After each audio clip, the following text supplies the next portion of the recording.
Here, who's missing?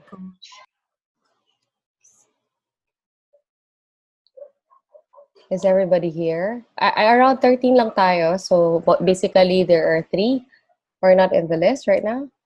Right? Okay, so you want to... Ay, 13. Wait lang. I have to check ha kasi I have already my class record. So here, Mark, abordi Mark, this is from class 1. I have to, please tell me if you're class 1 or class 2. Of course, all of you are class 2, right? But if ever I would mention people who are not supposed to be, who belong to class 1, please tell me, okay? So for class 2, nasa listahan ko is Brian Barca, your class 2, right? Yes, ma'am. Yes, okay. And then we have John Bon, Isabel, J. Neil, then Manzanero, Darius, then Elaine, Maria Iris, Maria Lourdes, Jason, Mary Grace. Did I miss anyone from this class? Maria Victoria, coach. Ay, Maria Victoria. Family name mo nga Maria Victoria? Ado. Ay, okay. So, it's here up. Okay. So, you're also class 2, ano? Yes, coach. Oh, okay. Coach. Sino pa? Si? Vilma Chavez po. Chavez. Ay, Chavez. Vilma.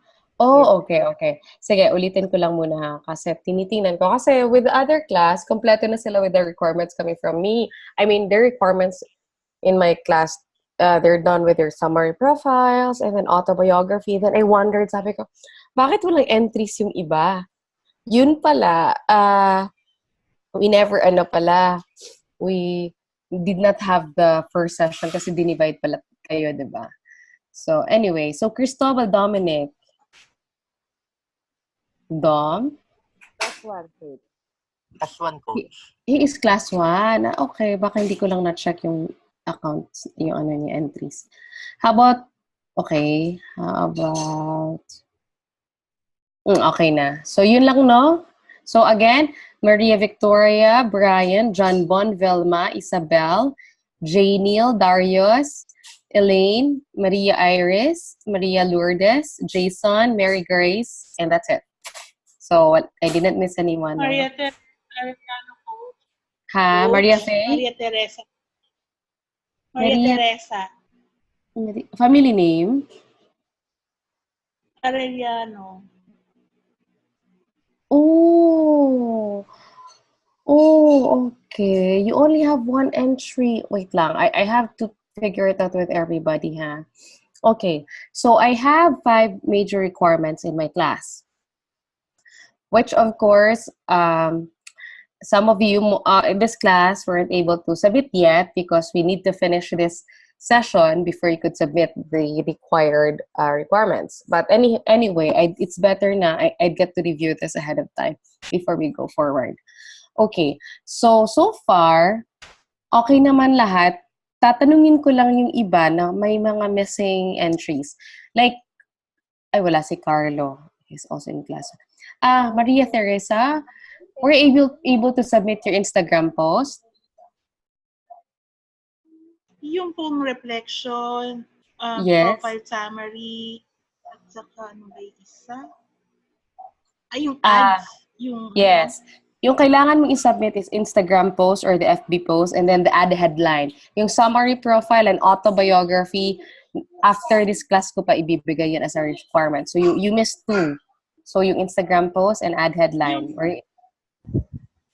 Yes. Coach? Meron na po akong ad headline saka FB. Kailangan pa rin po ng Instagram.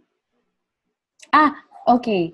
It's like this. Yung Instagram post that was, you find something in nature that you can reflect on. It was 100 words, equivalent to 100 words. Yung ad headline separate siya. That was with by pair, di ba? Opo.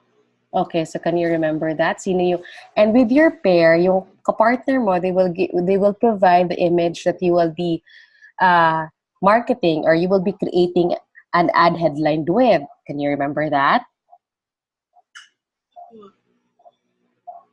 Yung ano ko na lang, yung FB post, gagawin ko na lang 100 words kasi parang 50 lang ata Yeah. nagawa ko. Were you absent then when we had the class? Hindi po. Oh, so Submit ko ahead. nag-submit ka Nasa, ahead? nasa Messenger. Messenger Oh. ko po na-send.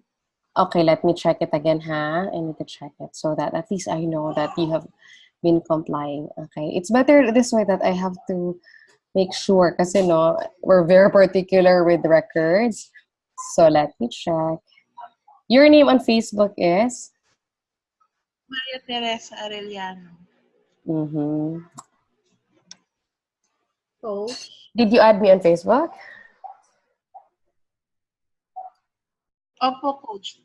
Coach Okay. Elisa. Na-like ko ba yung post mo?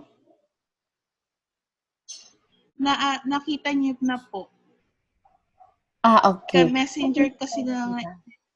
Sa Messenger mo sinend. Okay, paano ko ba natin yun, ha? Wait. Okay, here. Maria. Uy, I just found your account. You're also a Tomasian? Opo. Anong year? 1992. Ay, akala ka. Somewhere. Oh, okay. Happy to know there's another Tomasian.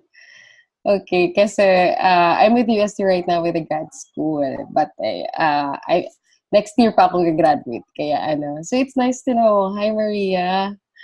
Okay, wait. I could not find. Can you take a picture of can you get a screenshot of your post and then of course with the part that I liked the post that you have and send it to me through Slack.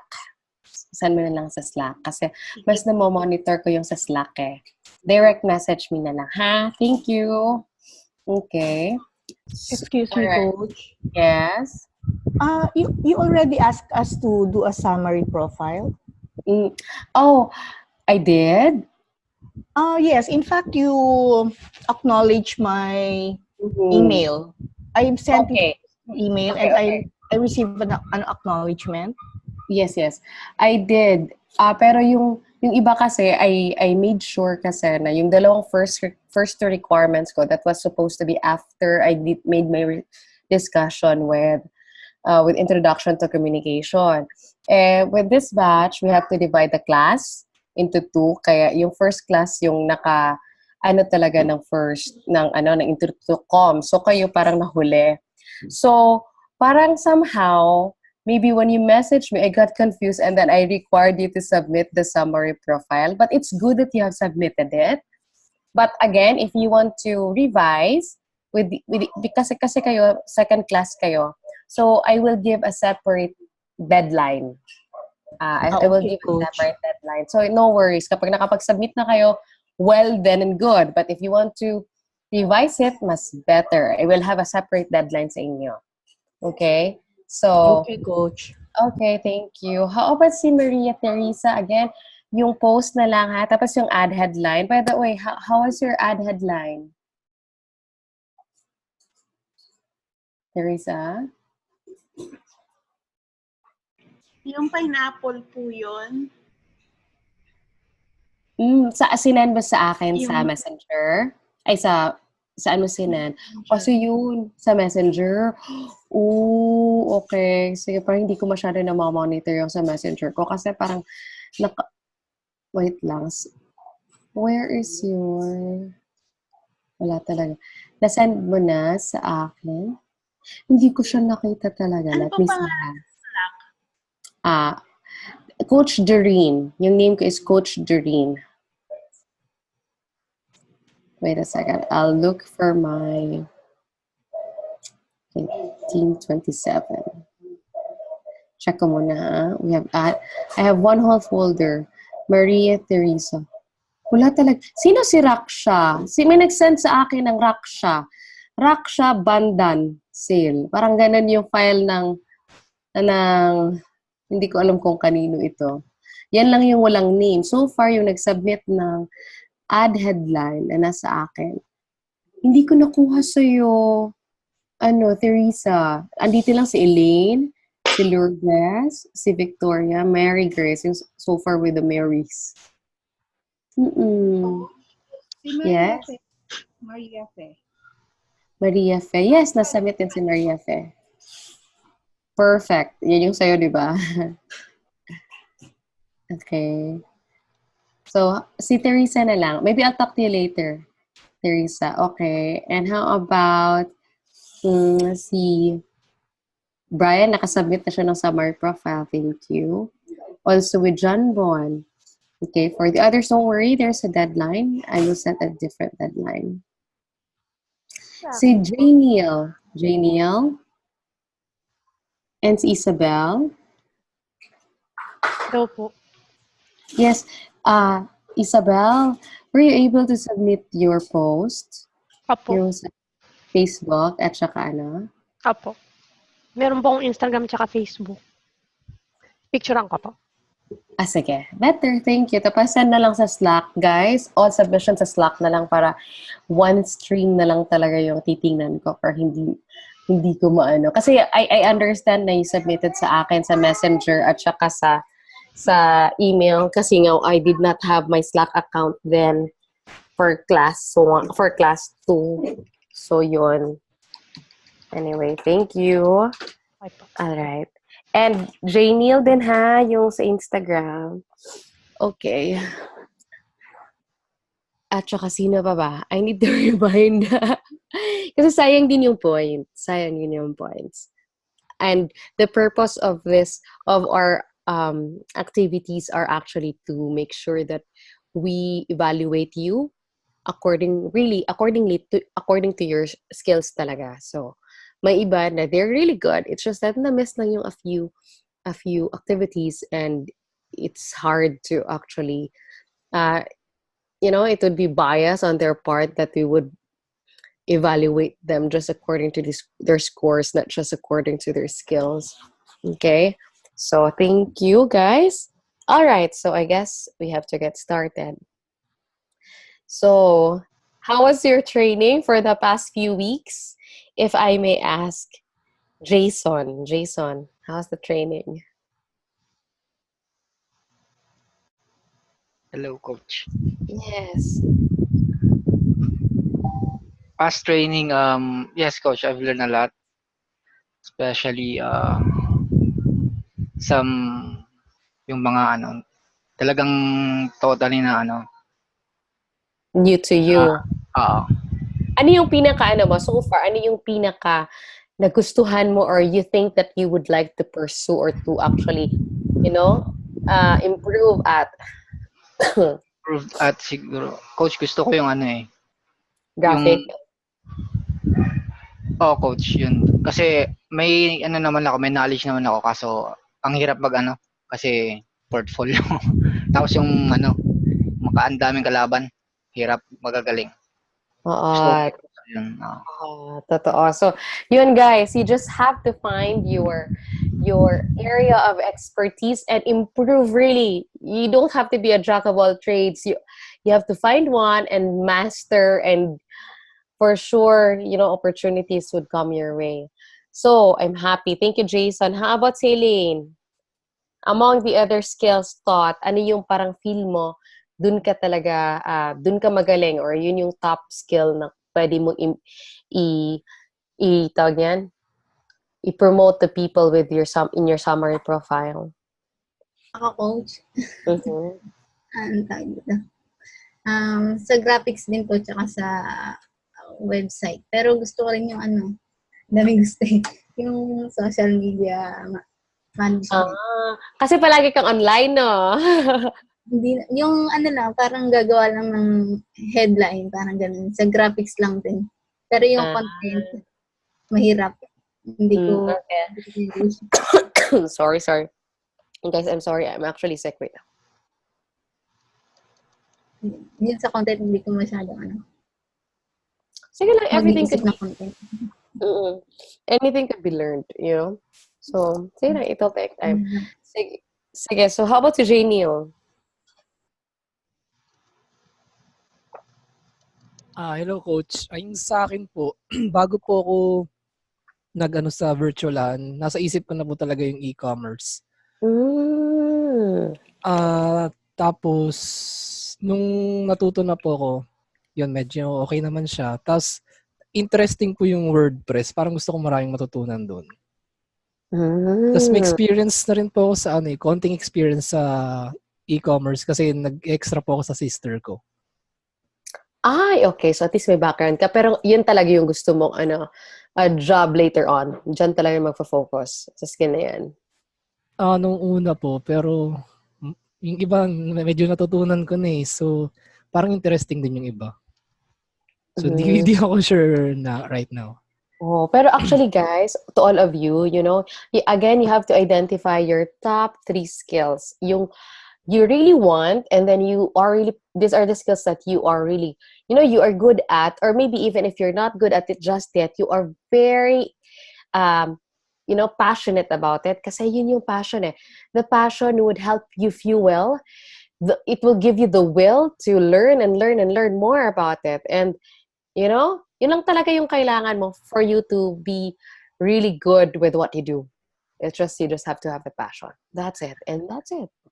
So, thank you, Jane Neal. Sige, how about si Belle? Yung sa akin po, yung interested po ko, yung WordPress, tsaka graphic designing. Oh, okay. Well, that's good. Kasi, the visual should be accompanied with words as well. Ganun yan. And you can go with advertising. You have a very good edge with advertising. Okay. So, anyway, I want to go with our class, pero of course, I want to check on you. Pero parang medyo serious yung batch, yung class na to. Are you naturally serious, or you tend to be more, tawag niyan? You tend to be more communicative, or you tend to be more open when you are complete as a class? Madami lang po Serious ginagawa. po. Serious talaga kayo? Coach, madaming iniisip. Madaming Ano iniisip coach. na Gagawin. Anong requirements nyo? Kasi, with me in learning kasi talaga, it's important to know whether your mind is in the class, your heart is in here, or not. Kasi, if your thoughts are somewhere else, baka wala lang. It will be an empty learning. So, are you busy? Maraming requirements? Tahimik lang talaga kami. Coach, Okay. attentive lang talaga kami. Attentive coach. Wow. Okay. Coach. Okay. I'll Practice namin, I'll coach, take na namin na active listening ba? Okay, active listening. Very good. Sige. Okay. So, since active listeners kayo, for sure we will end our class early. Di ba? We will end our class early kasi magagaling din naman kayo. Okay, so let me go into my PowerPoint. Okay. Wait a second.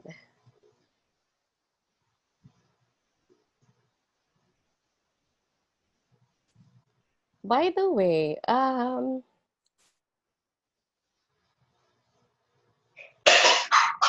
okay, here we go. With everybody, this is your last week na ba? Yes, coach. Yes, coach. Oh, so may mga requirements pa kayo then OJT na? Yes, coach. This coming week. Yes, coach. Okay, exciting. Parang nahuli talaga to, no? Kasi we are still studying as to how we would manage our schedules, eh? Kasi I still need to train someone to teach the classes I'm handling para at least ma-replicate namin yung I could tell them how to, handle the class.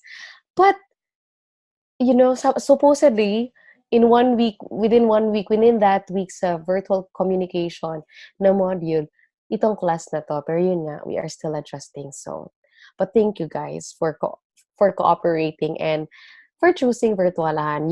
We are moving into different stages, and we are really moving forward, and this is really a good start for us.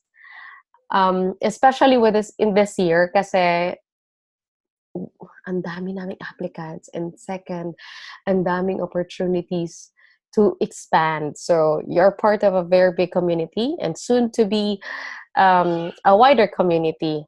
Okay, so anyway, let me share my screen. Oh, wait a second. Nakikita ang scores. Okay. Ayan. Can you see my screen now? Yes, coach. Ay, bakit ko? Wait lang. Stop share muna. Nakikita ko. Okay. Okay, there we go. So this is Intro to Communication, and we started with virtual comms. Supposedly, this is the first one because we are, this is introducing communication to you in a broader sense, and then later on we would break it into either writing and speaking. So again, it's never too late to go back and learn from this. So this is Intro to Com, Module 2, supposedly during the second week.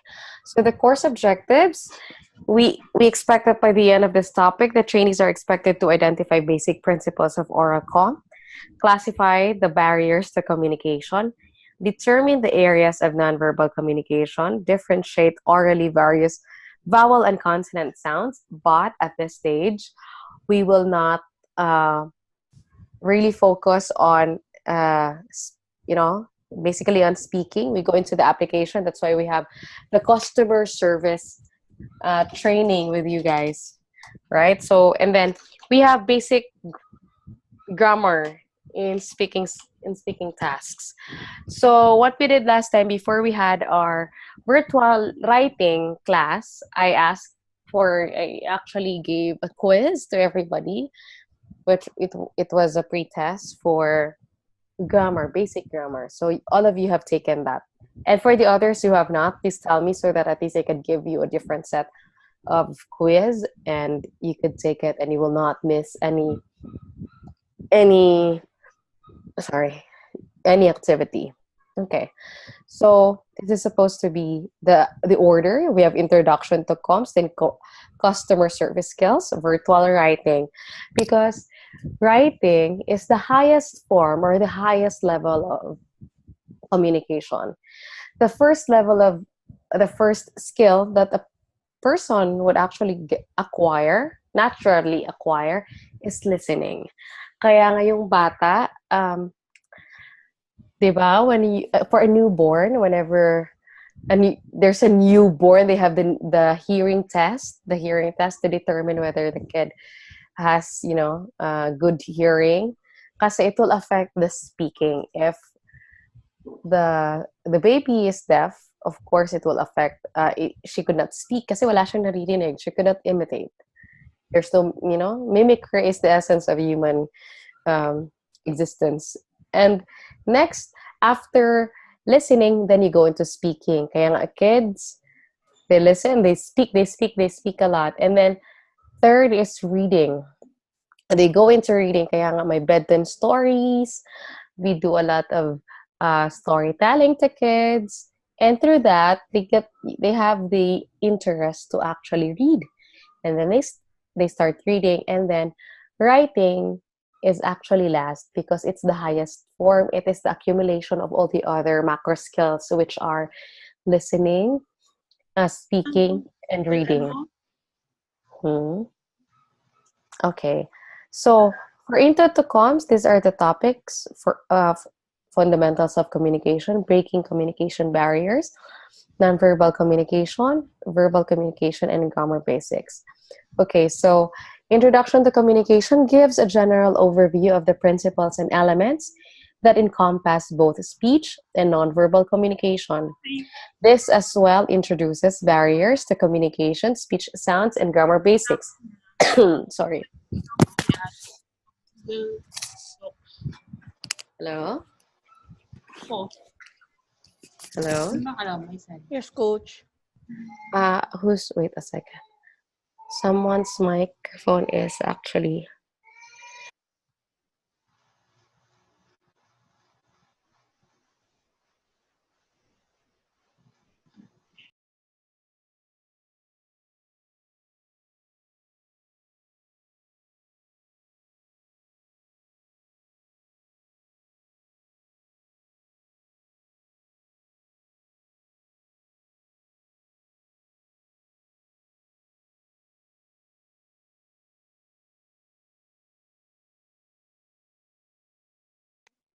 Hello? Sorry, coach, naka-ano pa yung... It's ano okay. ko, It's okay. Actually, I had to excuse myself kasi yung throat ko. I have a very bad throat right now. It's okay. Okay. So let's continue. I got sick. Pangit masyado yung weather, no? If you notice. Kasi when you're at home, when you have aircon, when you go out, and then you go outside, para kang, iba yung temperature. Tapos yung likod mo, napawisan, tapos papasok ka sa aircon na room. Hay nako. And of course, sickness. Sinong may sakit ngayon? Ako, coach. Di ba? May abo ka? At saka... Sa puso po, coach. Ay nako, akala ko ano. But seriously, who's sick? Hindi kayo na ano sa weather? Hindi kayo naapektuhan? Nakakairita lang, coach. Sobrang init, tapos yung ulan din sa hapon. Ano? Sobrang init whole day, and then Oo. ulan ng malakas. Oo, yung ganun. Tapos, yung problem nga lang is kasi my sister's in the hospital right now. Whenever I go there, kasi lamig nga ng aircon ng hospital, paglabas mo, ay nako, paglabas mo pa lang ng door, grabe na yung pawis mo kasi Davao is very hot right now. Ay nako, humid. Anyway, so I got sick. So that's the reason for this voice right now. Okay, so anyway, let me continue. Okay, so that's Ryan. He used to teach this course before I came in. I came in 2017, and I'm actually a language and communication professor at Central Mindanao University. I've been teaching for 10 years, and that's me.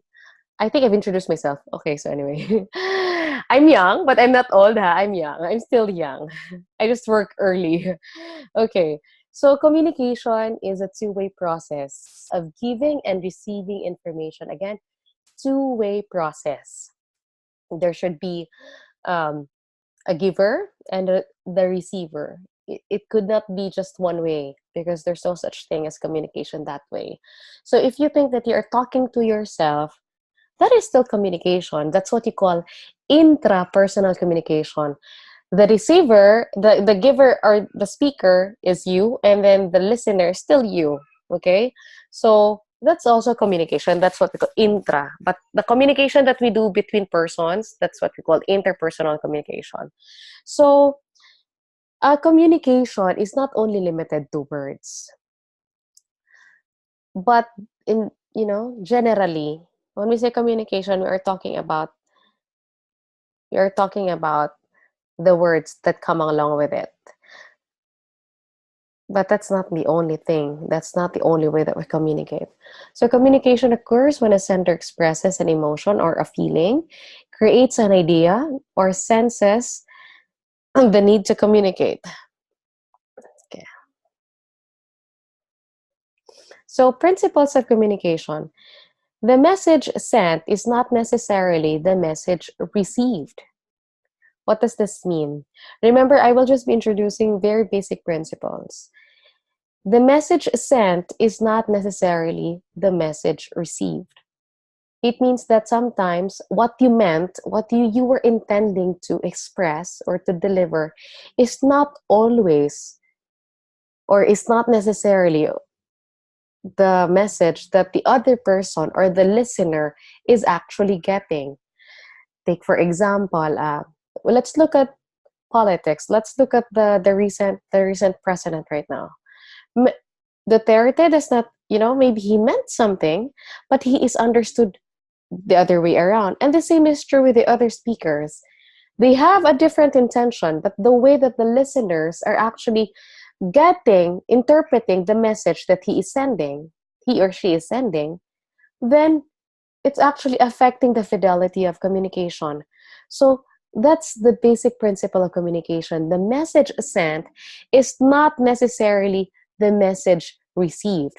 That's why there is no such thing as perfect communication, but there is what we call the right communication. We can never perfect a communication, but we can minimize miscommunication. You know, we can minimize miscommunication. Second principle, it is impossible to not communicate. It is impossible because nobody is an island.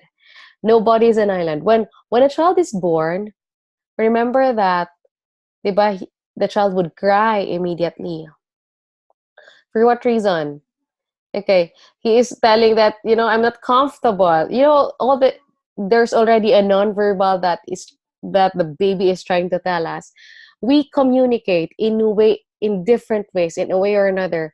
There are a lot of ways on how we do that, but let's go on with the rest of the slides. Third, every message has both content and feeling.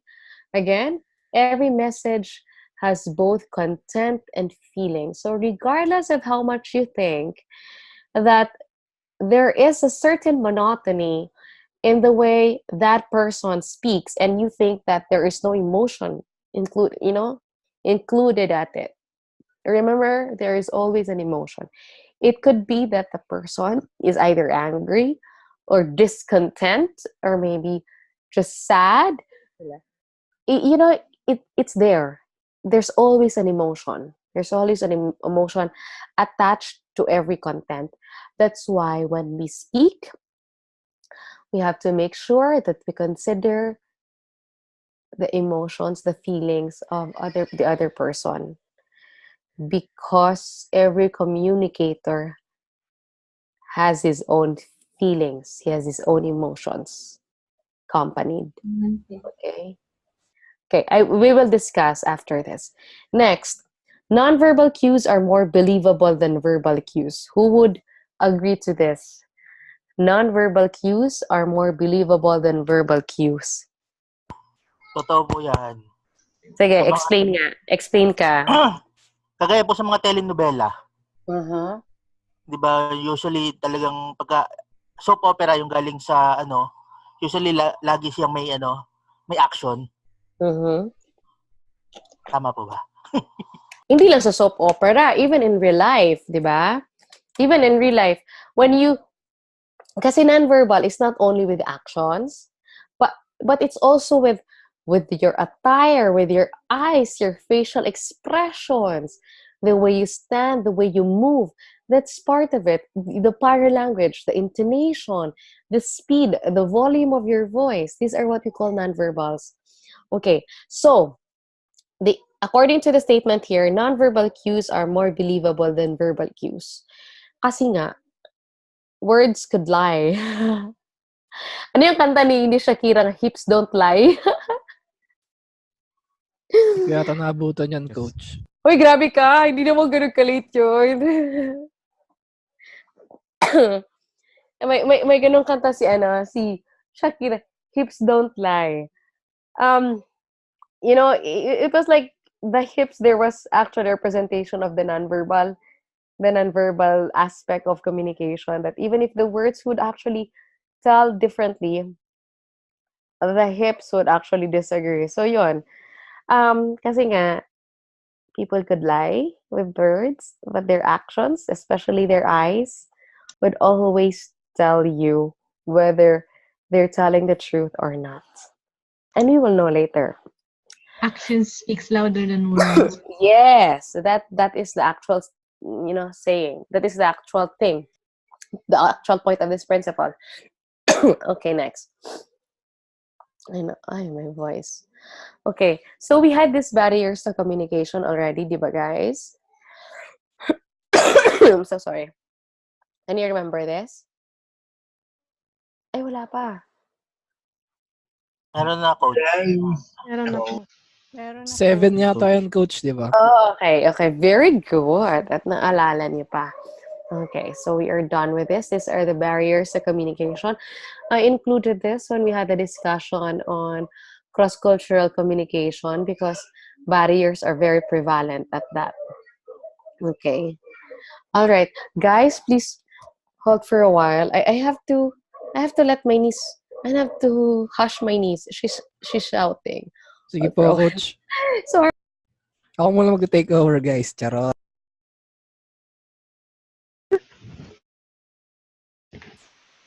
Ganado ka, Jay nila. Oo nga eh. Di ko kasi nainom yung gamot ko eh. O ikaw, Brian, tingin mo, ano yung ah ano yung tingin mo, Hello? niche mo? Ay, sorry. Yes. What were you discussing?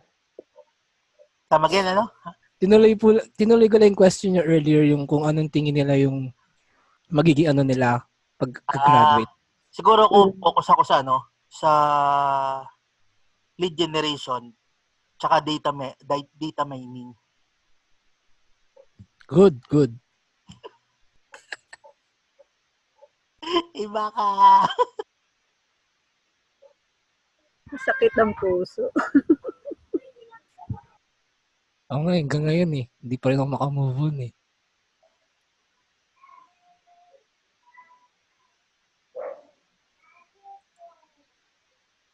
Hello? Yes, coach. Go na po. Yes, coach. Okay, all right. So let's skip this part now, the barriers to communication. Let's move forward now into the next part, which is areas of nonverbal communication. Okay. Okay, I'm still bothered. Guys, please give me 5 minutes to hush my throat as well. Kasi per Sige po, medyo, coach. okay, 5 minutes lang. Give me a break, guys. Thank you. Okay, guys. I take on. O, take over ka na, take over. Email. Sino yung next na hindi po natawag? O, ikaw, Ate Vilma, anong tingin mo yung magiging ano mo after natin makagraduate? Ikaw bagong tune up ka lang, taas ng energy mo. Okay, kakadialysis ko lang kasi, guys. Ako, siguro, lead din. At saka, try ko ng content, ano to? Social media. Management. Wow. Hindi masyado. Baka content management siguro. Try lang. Iba ba yung content sa social media? Iba. Iba ba yun? Oo, Parang di ako- kasi content ka lang. Minsan, halimbawa, content writer ka lang, hindi ka yung social media manager, di ba? Saan part yun ng content sa pinag-aralan natin? Pwedeng sa vlog ka. Lahat. Articles. Sa article, ay mga Parang absent yata ako. captions, siguro yung mga yan. ganun. Baka Di ko sabog ka alam. ng Jamie. Parang absent yata ako niyan. Kasi Hindi kasabay yun ng dun sa... Nag-ML ka lang yan, kaya hindi mo natandaan. kasabay yung alin? ng SMM. Dun nga. Okay, tama. Kasi di ba parang ganda ng social media managing, no? Pero pag content, Mukha nga interesting yun. Kaso parang dredging kasi, di ba? oo nga, parang marami ginagawa. At the same time, i-schedule mo na yung posting mo. Siguro time management din. Pero, ayun nga, hindi ako masyadong artistic eh. Sa graphic design. Isa na yun, sa graphic. Tapos yung pa. Yung graphic, interesting din yun eh. Pero parang kulang siya. Wala kasi akong wala akong nung affinity. Tsaka, dapat marunong tayo ng video. Sana nasama siya ng video editing. Yun nga. Nandiyan naman si Coach Jason. Tuturuan na niya tayo uli. Lol. Di ako. Si Coach Elaine. Coach Elaine. Akala ko yung bago na tayong coach. Si Elaine. Kasan si Elaine? Yung sa WordPress nyo. Tapos, Tahimik si Elaine. si Coach Elaine, magaling din siya video editing. Tasking yan eh. Nagluluto yan habang tingnan mo. Sabi, octopus. Mas malupit yung kay Ate Mape. Ano? Oo nga. Gawa na lahat eh. Ay, oo. Advance. Siya yung Advance, no? palaging tapos Yung agad, no? valedictorian Oo nga. natin. Panay dan yung assignment, grabe. Ako nga dun sa summary, profile summary. Baka mamaya pala ako magpasa. Uy, magpasa ka na. Oo nga Inaanap eh. ni Coach. Oo nga. Joke lang. Ay, coach. It's Mamaya po, okay. coach. Papasa ko na siya. Joke, it's okay. I mean, for your batch, okay lang. Kasi isa-set pa naman ako ng bagong deadline. Anyway, okay guys. Thank you for understanding my my voice right now and the situation. Ay nako. I really need to make this, I really need to finish this discussion kasi very critical ito when we communicate. And I need everybody to at least last, parang last na part siya ng last things that you will learn with actual training. Okay. So, narinig ko, you're ano pala, but you're serious when I'm around, but kapag kayo lang, you're fun. Yes, coach. Yes, Pero coach. kapag I'm around, parang nag-quiet lahat. Ay, hindi naman, coach. Okay. Yung boses Actively nyo nga po, coach, Pagka maganda. may coach, tahimik Ano? kami. Pero pag kami lang, tawa ng kami. Oh, okay. Maganda din yan. Okay. Pero sama niyo naman ako, after kapag tapos na yung ano natin, yung discussions natin, I'm your friend. I'm part of your group na rin. Ano ba yan? So, Coach, wala nang kaya. pag bagong friend daw po, kailangan may libre ng pizza. Saan kayo ngayon? Yun po yung requirement sa aming frat. Charot lang. Multi-city kasi tayo eh. So, ang hirap to, mapapadala pa ng pizza. Kapag nasa meet-up kayo, that time, why not? Coach, dito sa class to, marami kami nandito sa Luzon. Oh, well, good. I'd get to see most of you. So, yung nasa Visayas, you can fly. And nasa Mindanao, you can fly. Coach, saan ba kayo nakatira? As of the moment, I'm in Davao right now. I'm working on certain papers. And then I'm going back to Manila. But I'll be in Manila until July only. Then August, I'm going to Bukidnon. So, yeah. Medyo busy ang life. Super. Kaya nagkakasakit. So anyway, let's continue our discussion. I love talking to you. And I love listening to you guys. At least hindi ako magsasalita. Makikinig lang ako. But later, we'll give time. Okay. So anyway, yun. Kanina, I said about nonverbal, diba? How important nonverbal is. So let's learn. Let's learn muna nonverbals. Dito sa setup natin in our classroom, in our virtual classroom, it's quite, hindi natin masyadong na-maximize yung nonverbal because our communication is limited only into either a call, and we cannot see the actual nonverbal, we cannot see the actual, physical and aesthetic aspect of communication. We only see what we can only have a tangible,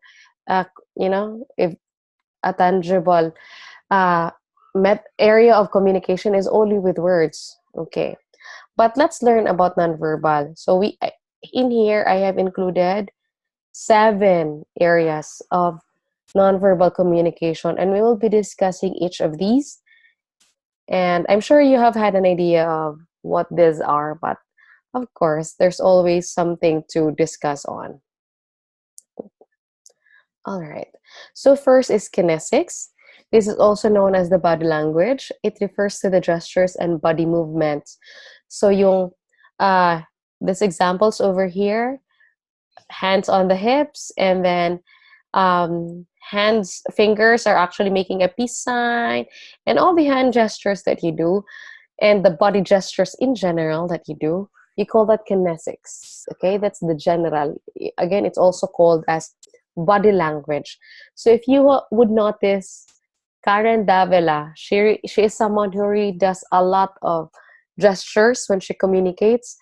Her gestures are used to amplify and to, apart from amplifying, it's actually there to assist her verbal verbal communication. So it's giving emphasis. It's helping out the verbal aspect of communication. So kinesics. And again, this is highly cultural. The body language, or yes, the kinesics or the other areas of nonverbal communication is highly cultural. There are cultures that would entail, like, it's bastos sa kanila, it's a taboo to do this sign, it's not allowed, it's bastos. So you have to make sure that you make yourself well versed with all these gestures or kinesics of different countries so that you would avoid being um, misunderstood. Kailan nga yun? Lenny Robredo, I think that was the time she went to the Middle East. I do not know which country in the Middle East yung pinuntahan niya. And she wore, yeah, can somebody remember that? Opo, yung pumunta siya sa Saudi tapos ano siya, hindi siya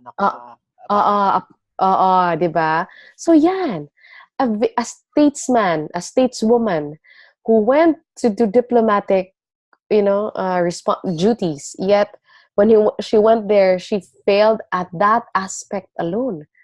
Why? Because she failed, or maybe her crew or her team never really dug deep into the aspects of nonverbal communication, especially on her attire. Diba yun? So it created a lot of fuzz on the media. And somehow it would, create misunderstandings. And remember, konting ganon, konting misunderstanding lang with the nonverbals, with the cultural nonverbals, it would create wars. Ganon lang, di ba? Pero you did not know that yun palang simula ng wars. Simple, very simple. That we need to know. Okay. So, actually, that's not the only thing Marami pa. You can think of many. I can think of a lot. The way you shake the hand of someone, the way a person bows. So if you are someone who would go to the country of another person, you acculturate yourself. It means you have to adapt the culture acceptable in that country because you are the guest. Ikaw yung mag-adjust. But if the person is coming to our country, that person should adjust to our culture. But the tendency in the Philippines is opposite. Kasi, yung ginagawa ng Pilipino is, we're a very welcoming country, di ba? Hospitable tayo. Instead na sila mag-adjust sa atin, tayo nag-adjust sa mga foreigners who come to the country. Take, for example, when foreigners would come to the Philippines, and then, of course, they couldn't speak the language, we are the ones who would speak the language. We speak in English. We accommodate their culture. Diba? We accommodate with their culture. But if you go to other highly patriotic countries like Japan or like France, they're very proud of their culture. Wala silang pakialam, kayo ang mag-adjust. Ganon ang mindset ng people who are in these places. But in the Philippines, it's not. Who would agree? I agree, Coach. Diba? Ganun yung ano natin. Tayo yung nag-English, tayo yung sa France, no. We are French. They have to adjust, diba? That's the way. Anyway, so there are so many things to learn about nonverbal communication. And it's very, very interesting because if you know the very detail of nonverbal communication, you would get to know techniques and you have the opportunity to hold the flow of conversation. You have the opportunity to actually not really dominate, but manipulate how the communication goes. Why? Because, for example, you have noticed that the speaker has this nonverbal that he is uneasy or uncomfortable, you would offer something that would make the person comfortable. Or maybe if you notice that the person is not is sad, then maybe you would not give him or her the sad news. Kasi mas ma-worsen ang situation and hindi pa ma-approve yung business proposal mo. This and that. So if you are sensitive enough to observe these details in communication, I mind you have the world in your hands, in your fingertips talaga. Anyway, so I will be showing you different types of kinesics that are actually common in the business world. Again, the globalization has helped create a unifying area, in communication. Why? Because business people, even if they have varying cultural practices, they meet with the business, the business register, the business communication register. Okay, so here, this is general. Again, it's not. This is the Western version of in the business world. Western business kinesics. So here with the first picture, we have a crossed arms. It's giving an indication that the person is defensive. And if the person is gripping his own or her own upper arms, it's showing insecurities, pessimism. And with a handshake, it's actually showing that the person is dominant. Sorry. Ay, nako.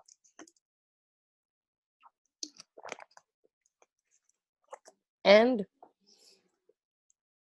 I can send you these pictures if you like, and many others.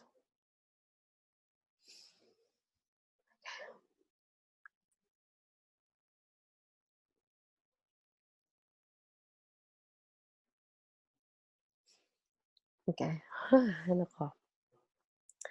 So this is the general idea of kinesics, all the gestures that you do. Okay, I will give you a copy of all these examples. Now let's go to the second one. We have chronemics.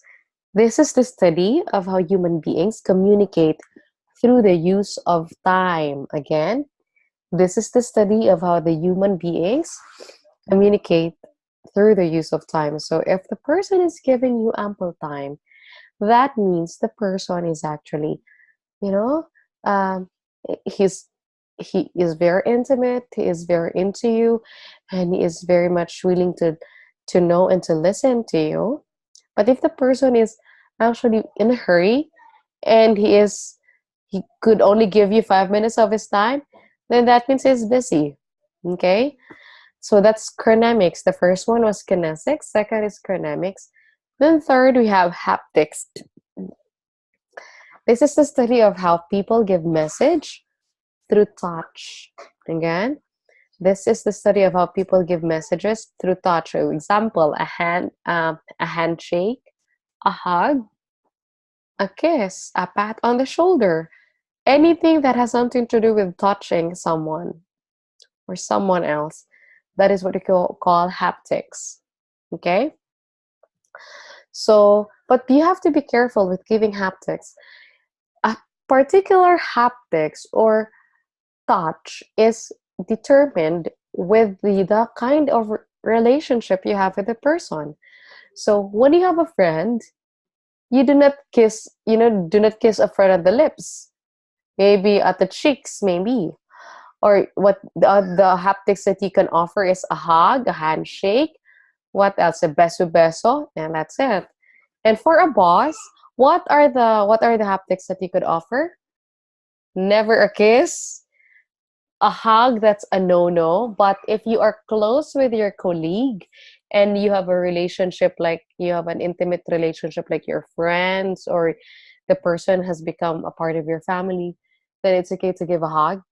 But Then again, if the boss is a woman, if the boss is a man and the employee is a woman, and the boss would attempt to he hugs the woman, that is, or be careful, that could be grounds for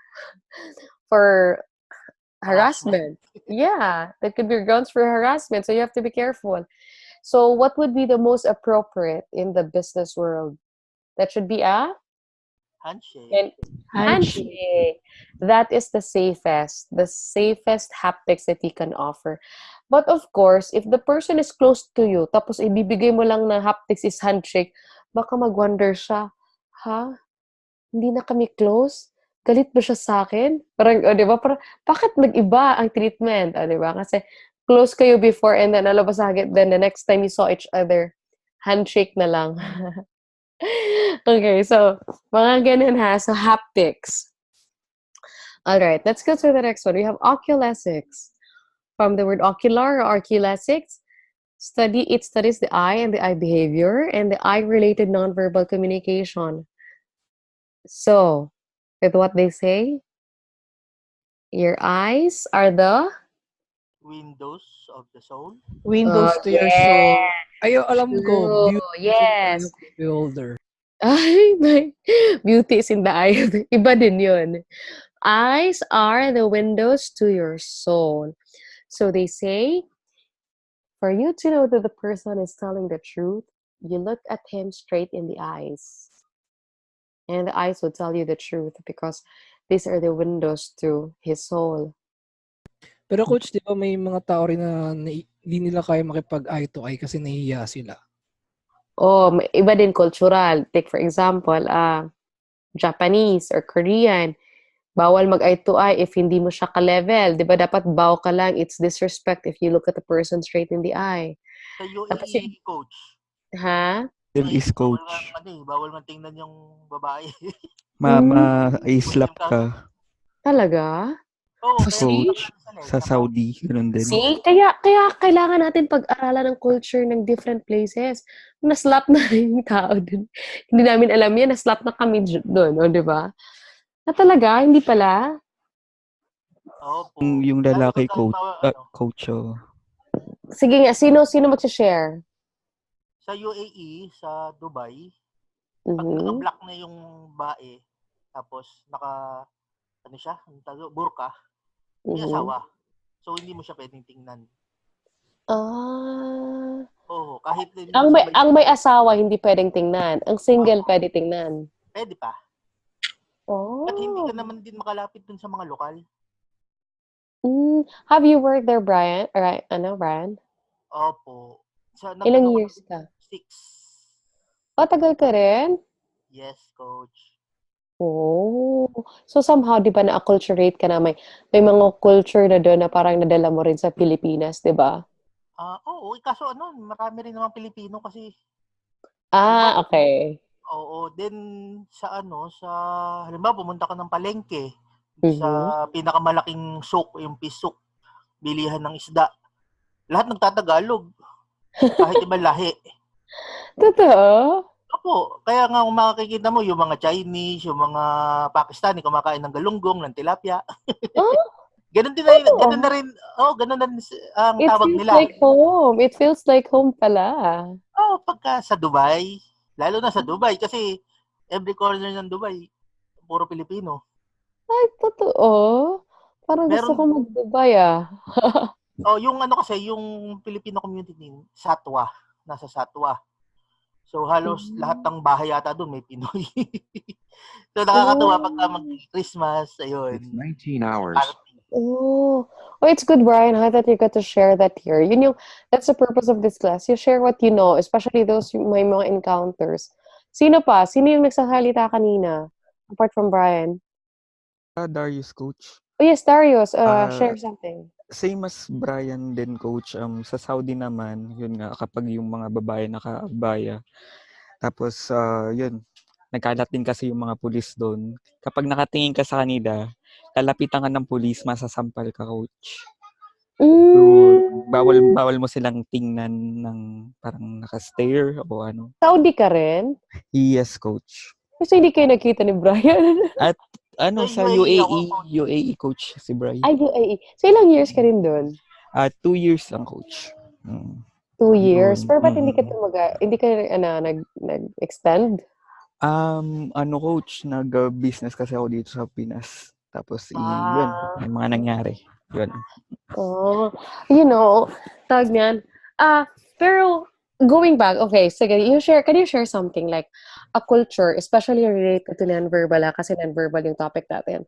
Ano yung culture doon na pwede nyo ma-share na yung number one culture na gusto niyo and another culture na ayaw niyo? Yung gusto coach, well, sa Saudi coach, kasi merong tinatawag na sala, a prayer time. Nangyayari siya for, I think, 3 or 4 times a day. So, kapag may ganun, parang tahimik lang. Tapos, ayun, ini-invite kami. Patuwad-tuwad sila. Ganun. Tapos, ayun, minsan early out sa office.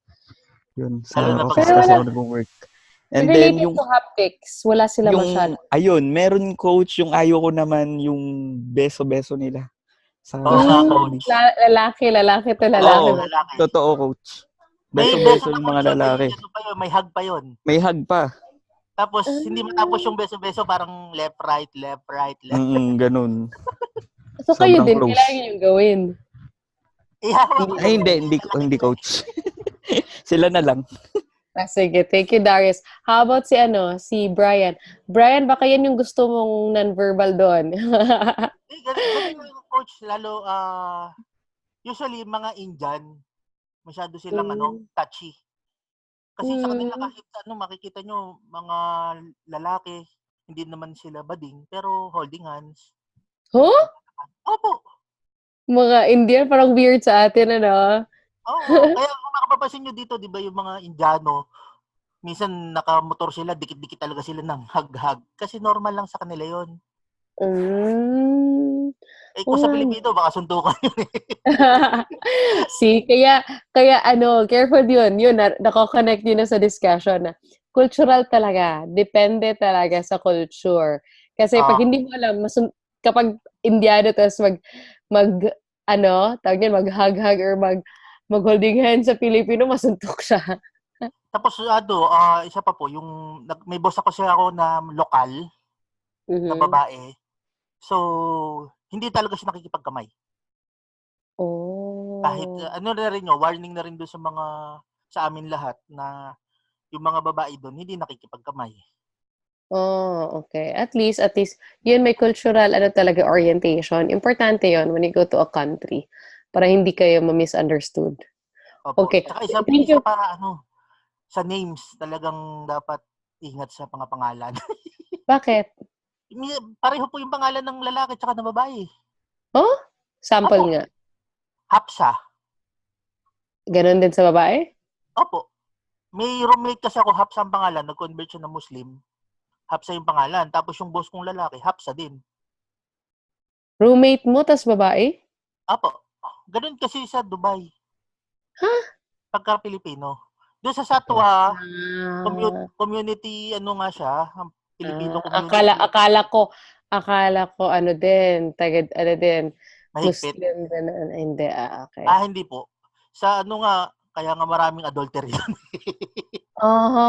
Okay. Another discussion. Yeah. A different discussion. Okay, thank you, Brian and Darius, for sharing.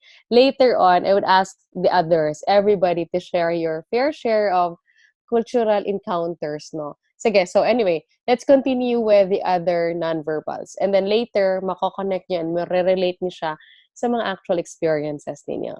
All right, let me share again my screen. Thank you, Darius and Brian, again. Okay, so yun yung oculesics, no? I and the eye behavior. Okay. And next is we have the objectics. Ano yung objectics?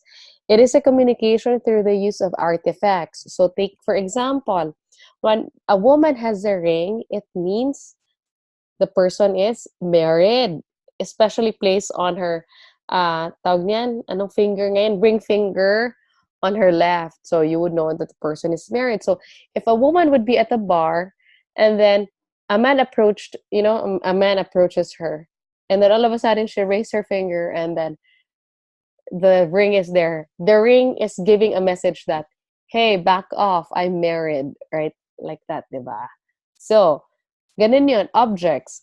And about yung mga doctor, when you see a stethoscope, you would think that the person is a doctor. When the person has eyeglasses, isipin mo, ay, she is she is brilliant, matalino yan. May mga ganun stereotypes with the objects. And the same is true with the clothes. So if women wear these kinds of clothes, yun nga yung sabi,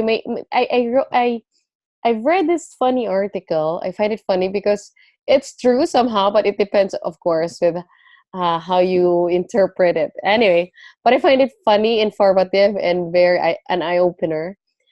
According to that article, yung slit ng skirt ng babae, it's giving a message. Even the slit. Kapag nasa side, sit beside me. If the slit is at the back, follow me. May mga ganun. So, even with the attire, kaya nga, men, di ba, men are highly visual. That's why women have to dress up appropriately. It's actually an issue right now whether or not daw na modest ang attire ng babae, there are still cases of rape and so on. Yes, the more if there are indecent, a more prevalent exposure or flooding of indecent attires around. So, yun, again, objectics. Objectics include from artifacts and to your clothes, including your clothes. So, again, these are actually nonverbals. So if you go to a job interview, you have to consider the appropriate dress to wear, whether it's giving an impression that you're overconfident, or maybe you are low self-esteem, or maybe you do not have, you do not value your colleagues, may mga ganon, just looking at your dress. Kaya yung mga HR, human resource, they're trained to do that, profiling. They profile a person just as based on their attire. Because they are doing the nonverbal communication, nonverbal assessment, especially on objectics. Okay, so that's actually interesting. This course is very interesting if you master this. Anyway, let's go to the next one before we go into a more in-depth discussion with all of you. Okay, the next one is proxemics or proximity. This deals with the amount of space that people feel necessary to set between themselves and others. So from the word proximity, or the distance with a person. So if you could see the image, up left, these are two women. I mean, there's a woman and a man. This is a couple who somehow have a distance in between. So what does it tell you? What does it connote? Maria? Oh, nag-away sila, galit, di ba? Wala, no words included. Walang words. Just the mere image, just the mere distance. It's giving a message. How about the... Yes. Who is speaking? Sino daw yung umutot? Ha? Sa first image. Anong nasa first image? Sino daw yung umutot? Grabe. Sorry, I did not get it. Okay. Grabe siya. Hindi naman ganun. Pero, joke aside, you would see with an nonverbal, even with the gesture, yun yung number one, even, not considering the gesture, the hands folding, if you just look at the distance alone, may message ka na nakakita. Now, let you go into the image below. The man is actually kissing the forehead of a woman on the beach and on a sunset. So what does it mean? They are very much in love. and they are actually, it's very romantic, diba?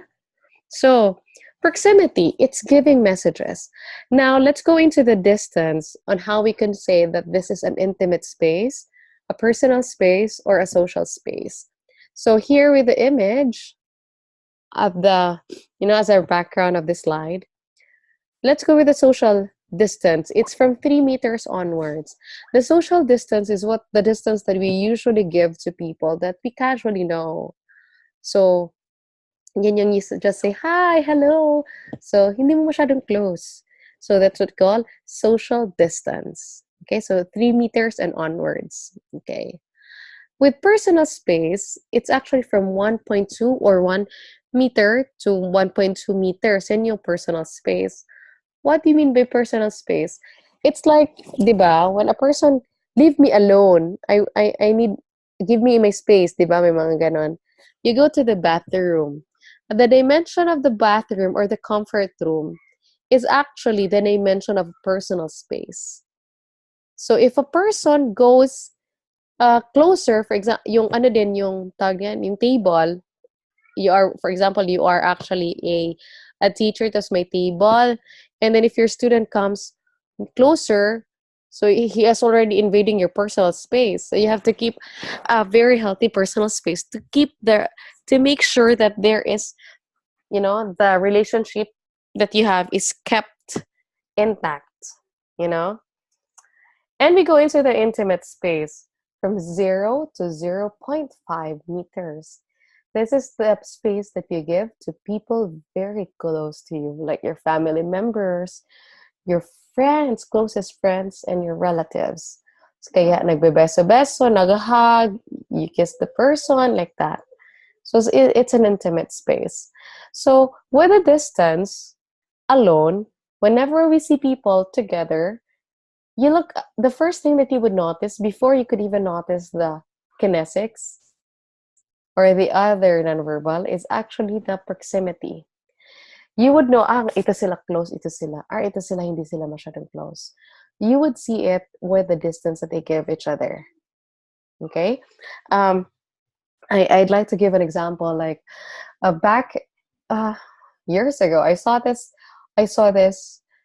magazine, OK magazine, where a psychologist was actually giving an explanation about a picture of Brad Pitt with the 2 women he has loved in his lifetime.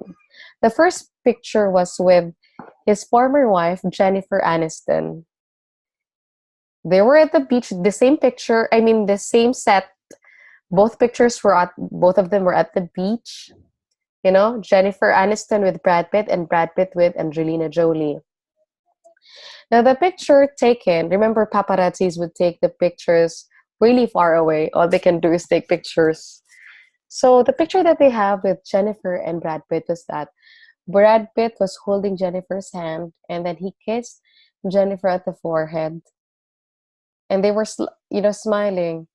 And then the other picture was with Brad Pitt and Angelina Jolie walking along the shores of walking along the beach.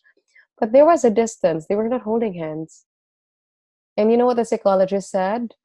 He said that Brad Pitt loved Jennifer Aniston more than he loved Angelina Jolie at that time. That was during the recent time that they broke up, the rumors of rumors of breakup with Jennifer Aniston. They never get to interview both couples, but they just base it on the picture, the proximity. So it's giving messages. That's how powerful it is. And that's how you can firstly determine the closeness of a person. So very interesting. Anyway, we go to the last one, which is paralanguage.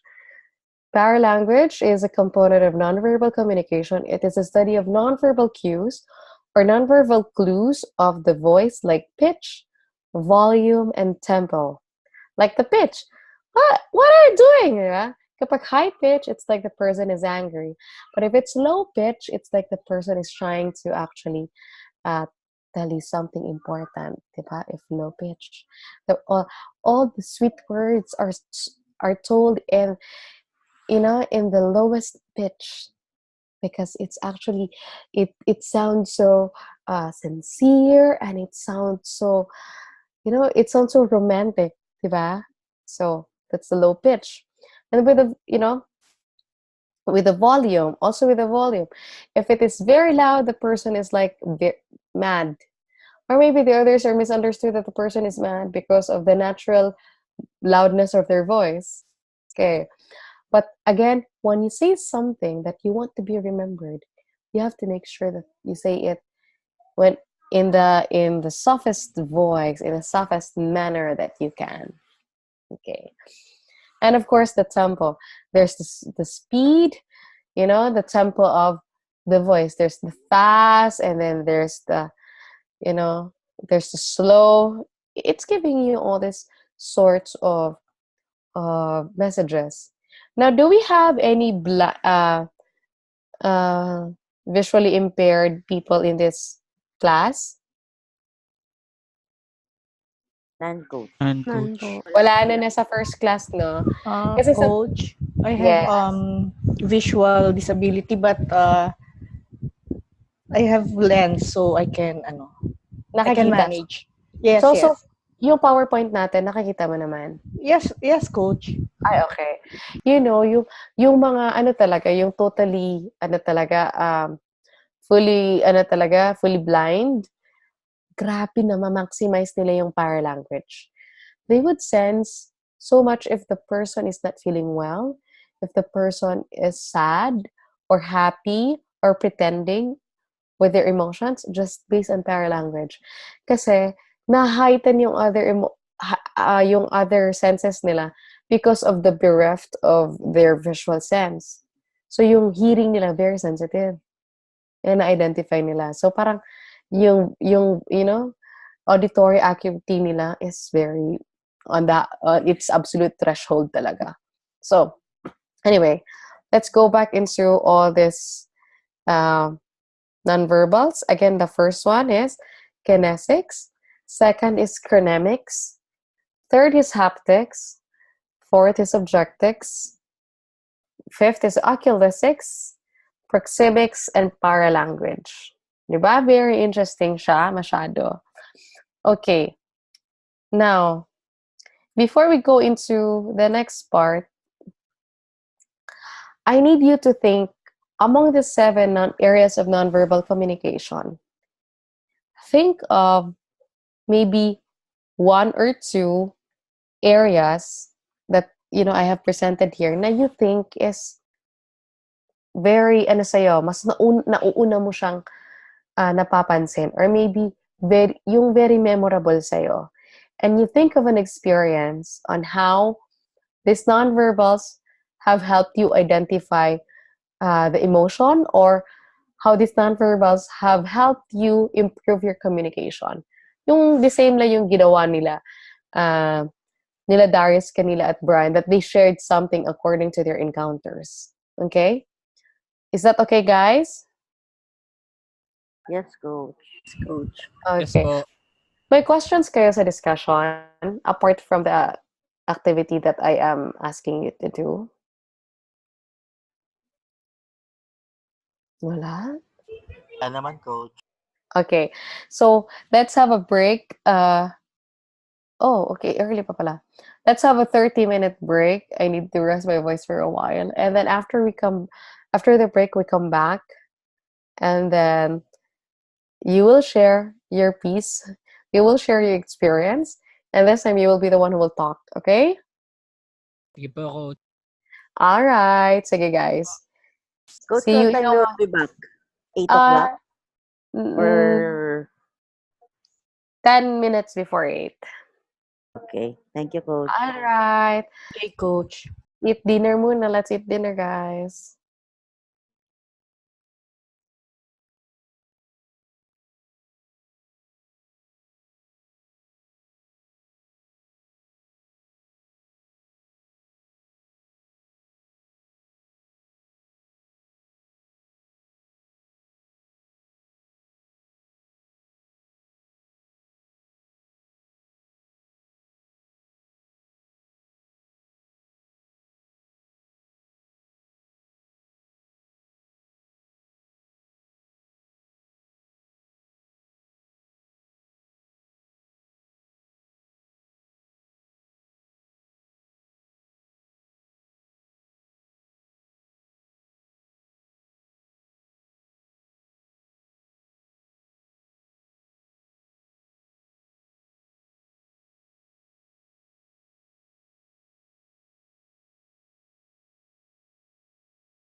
Hello. Hi, guys.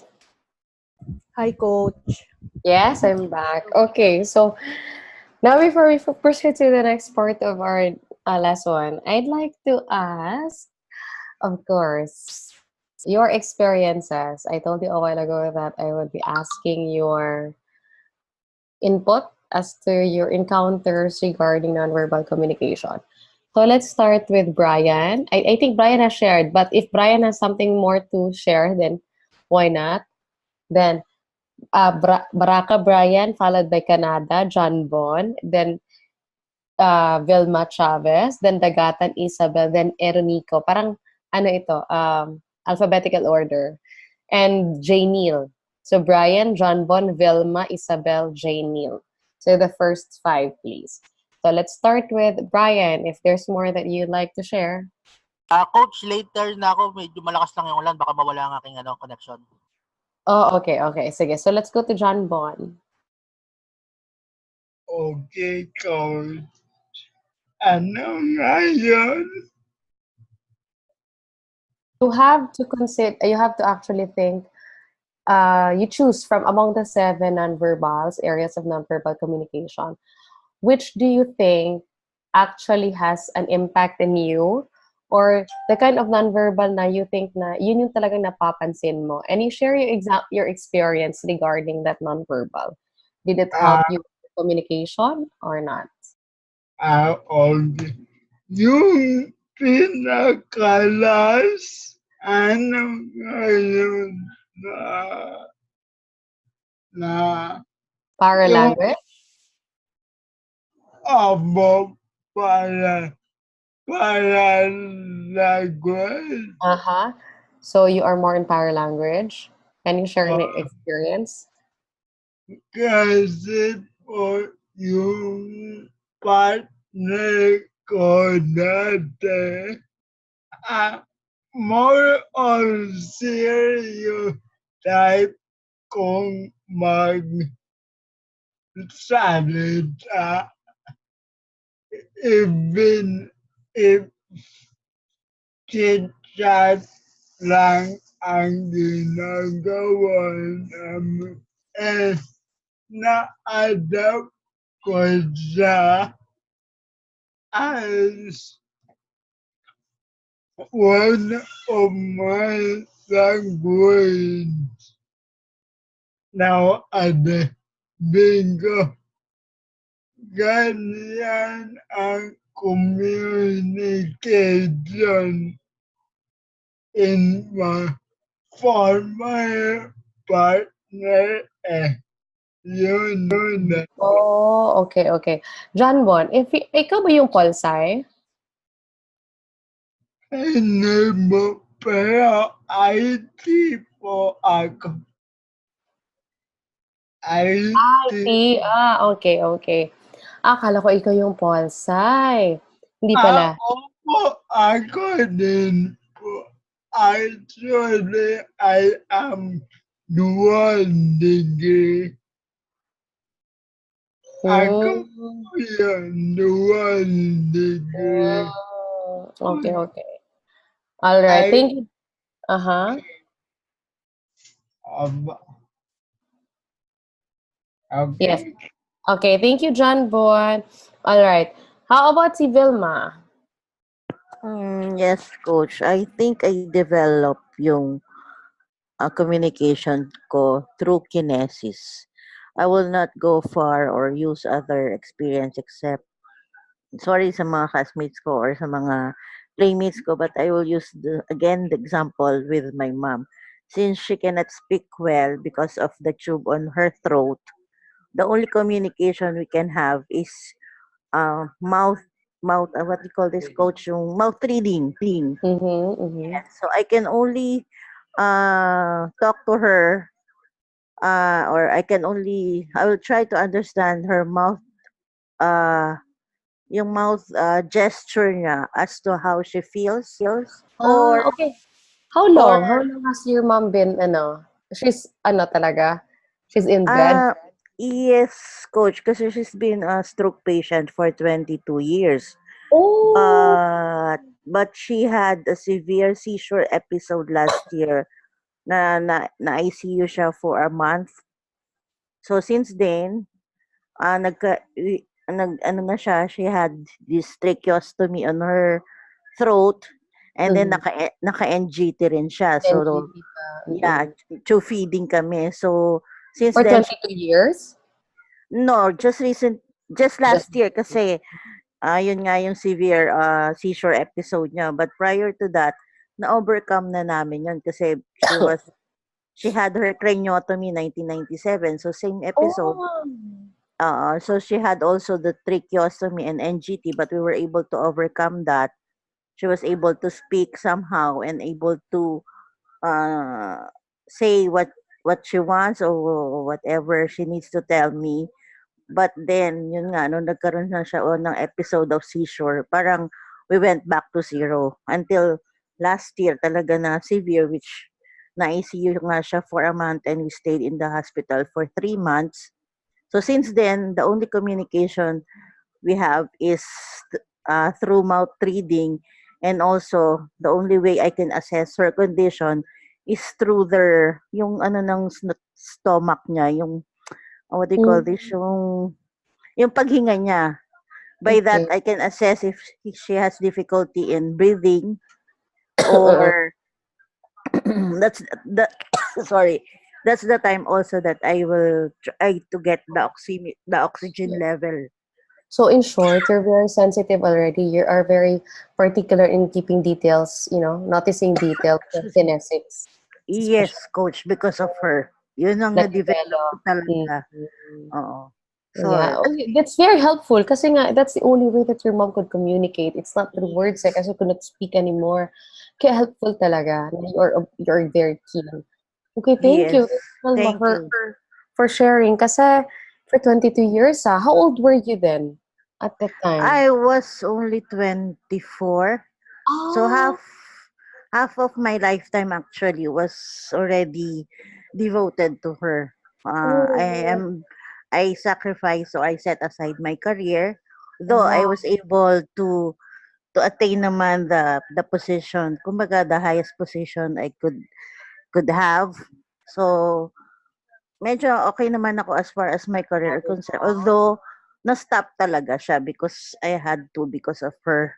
Wala kasi, we're only 2 in the family, me and my brother, so there's no other choice but kasi mas babae ka, yung babae mas talaga with taking care of parents. Aside from that, coach, kasi syempre, since female siya and my brother is a male, so, di ba, may mga personal, kumbaga private parts na medyo awkward sa dating sa brother ko. So, there's really no choice but to sacrifice, but the same love, given. Anyway, thank you so much, Wilma, for that example. All right. Thank you. Thank you, coach. All right. So let's go to Isabel. Hello po. Yung feeling ko po na-develop ko yung touch. Kasi parang feeling, dati po, growing up, hindi naman po kami ma-touchy. Kaya lang, pag may iba na lang example ko. Sige na! Ano meron? Wait lang po.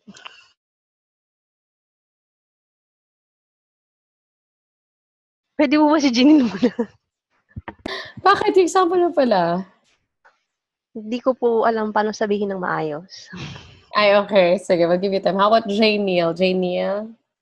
Hello, coach. Yung sa akin po is yung kinesics din. Hindi ko naman sinasabi na gusto ko siyang ginagawa, pero yung medyo gusto ko po yung socialization eh.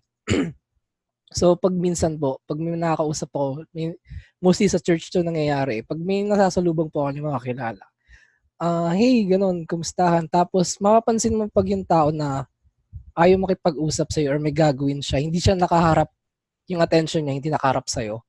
Parang yung body niya naka-tilt sa side or anyway kung saan siya pupunta. So doon, napapansin ko yun na this person is may gagawin siya or siguro di niya ako gusto kausap. Tapos yung last time din na may kakilala ako na hindi niya na ako matandaan. Tapos nung kinausap ko siya, yung the way she move her eyes, parang ayaw niya talaga akong kausap. Saan Oo. yun, sa mall? Hindi. Sa church din namin. Ay, sa Kasi, church pala. opo, marami talaga akong, ewan ko, gusto ko lang talaga nakikipag-usap sa mga tao doon sa church namin. So, yun yung sa akin, coach. Kinesics. Yes po, Just like, kinesics.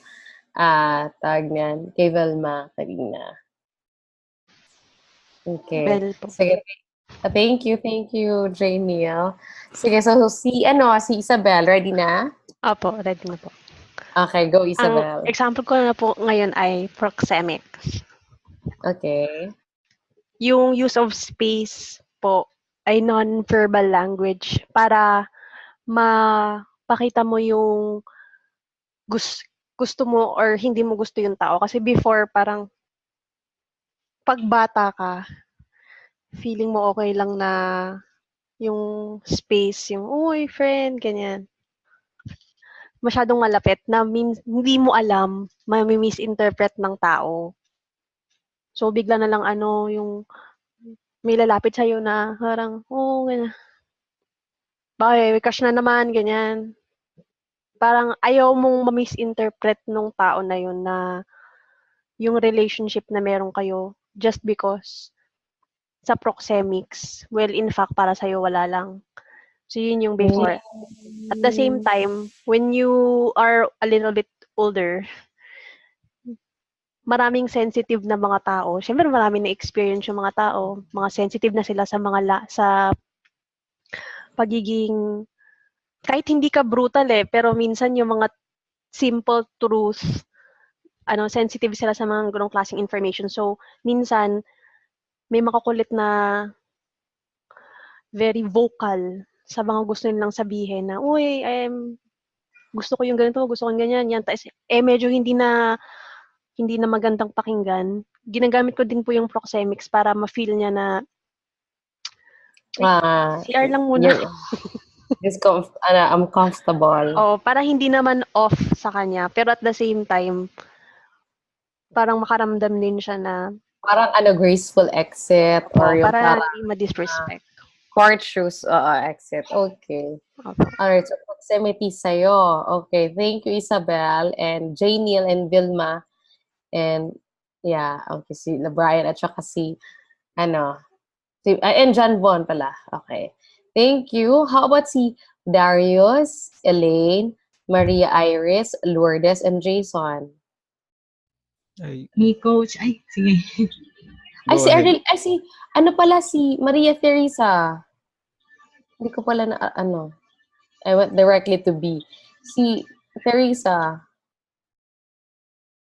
Coach, yung sa akin po yung chronemics, study ng yung sa time.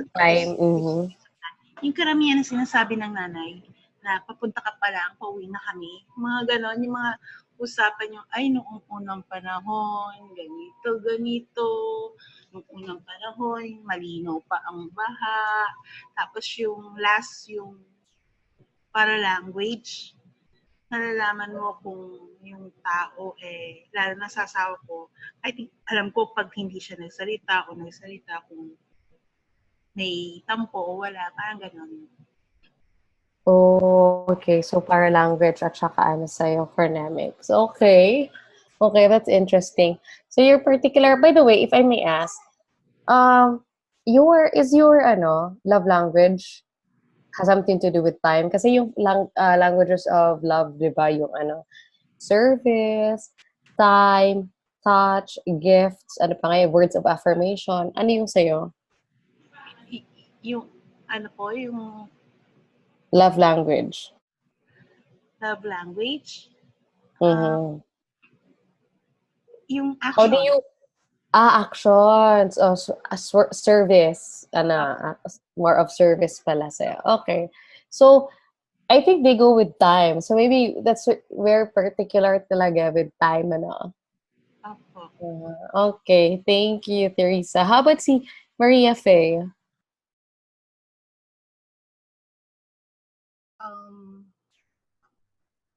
Hello? Yes, yes. Sorry, akala ko kasi may audio problems po ako. No problem. Para-language po siguro, Coach. Why? What particular area? Is it the volume? Maybe yung rate of speech and yung kasi yung sa call center po na experience ko, it's not all the time that you would rely on what they say. You have to read between the lines kasi minsan hindi nila directly sinasabi na upset na sila or galit na sila. So, kailangan sensitive ka doon sa yung tone and then yung manner of speaking po nila na minsan hindi po nila directly sinasabi na galit sila pero yung manner of speaking is parang sarcastic na po. Oh, okay. So you are really more on of Yung parang para language. Parang Mhm. mo na lang na ay upset na pala siya, kailangan bilisan ko na. Parang ganyan. So, ganun na, parang na-heighten yung skill mo at that area, especially if you're very much exposed. So, and in your case, you've been in the BPO industry. By the way, ilang years ka sa BPO? More than 3 years po. Okay. So, ganun no, have you experienced irate mga customers? Yes, every day. Every day meron talaga? Lalo po sa voice, mas okay pa kung chat kasi kahit minumura ka na sa chat, hindi mo feel. But then sa voice, directly mumurahin ka. Mamatahin ng pagkatao mo, like, magkano ba ang sahod sa'yo? Ganyan-ganyan. Parang personal. Humbling masyado yung Sa katagalan, nasanay na lang ako na kahit di mo kasalanan, mag-apologize ka. Kasi customer service na. Always right. So, Oo nga. Kasi auto zero. No. But it's okay. Anyway, the way, in situations like that, you would, determine the kind of person, what the kind of person he is, as based on the, the gravity of the situation, how he keeps his composure. So in your case, that's good. Being in that workplace has actually improved you and developed you to be a woman with composure regardless of the circumstance. So that's a good experience, even though it was, the process was really difficult and it was parang hurting na at that. Yes po. Nung una, parang hindi ko kaya kasi sabi ko, hindi ako nag-aral para murahin lang and then sa bawal magmura.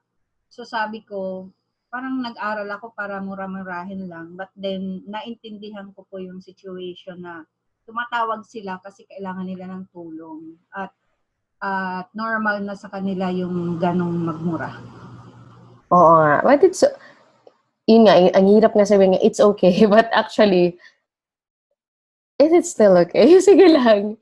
But that's good na naka-experience ka kasi the world is very full of ugly people But there, of course, but by the end of the day, you're also reminded there are also better ones.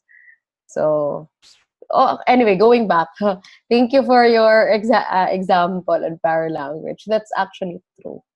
And yun, na-highlight yung skill or na yung skill na ma-maximize if you have been using it for quite some time. And in your case, 3 years you were listening to the voice alone, di ba?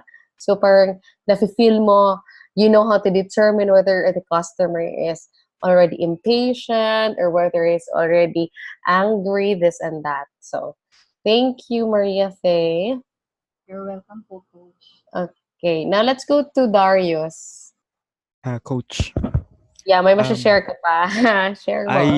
Yes, Coach. Yung sa akin, kinesics, yung body language, gesture ng body movement. Kasi sa work ko as a part-time English second language tutor, yun ang kailangan naming ma-determine kung yung student namin is nakikinig sa amin kapag nakahalumbaba na siya o kaya nagkakamot na siya, ibig sabihin hindi na kami naiintindihan kapag ganun. Saka pinag-aaralan din po namin, napag-aralan din namin, na-develop ko rin coach yung TPR or Total Physical Response since virtual setting siya. So, kailangan kita ka sa camera, kailangan kahit walang nagkakaroon ng technical glitches or issue sa microphone, kailangan kita nila na nakikinig sila. Parang kailangan mong magkaroon ng gesture, pag-aralan yung gesture. So, yun, coach. Okay, that's good. TPR is actually was developed, and communicative language teaching was developed after audiolingualism and TPR. So that's good. By the way, Daria, how long have you been teaching? Since this March lang, coach, nag-start lang ako.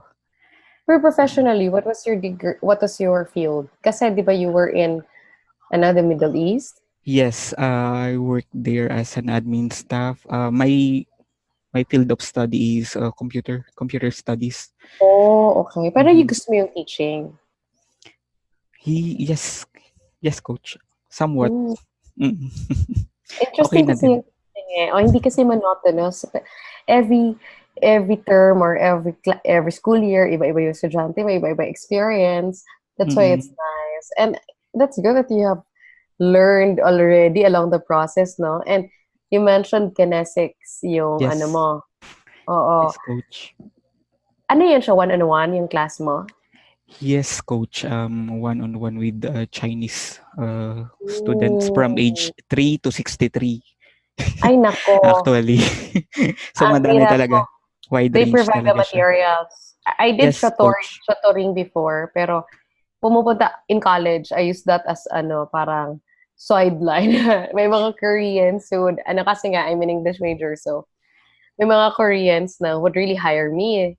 So, pinoprovide silang books. So, in your case, may materials? Yes, coach. May lesson material naman. Yun lang. Kailangan talaga flexible ka kasi may mga student na magbubook about IELTS, TOEFL, mga young professional. Tapos mga ambitious pa talaga masyadyan. I had a Chinese student before na gusto niya in 6 months, magaling na siya mag-English. Sabi ko, yes, wow. coach. May ganun talaga.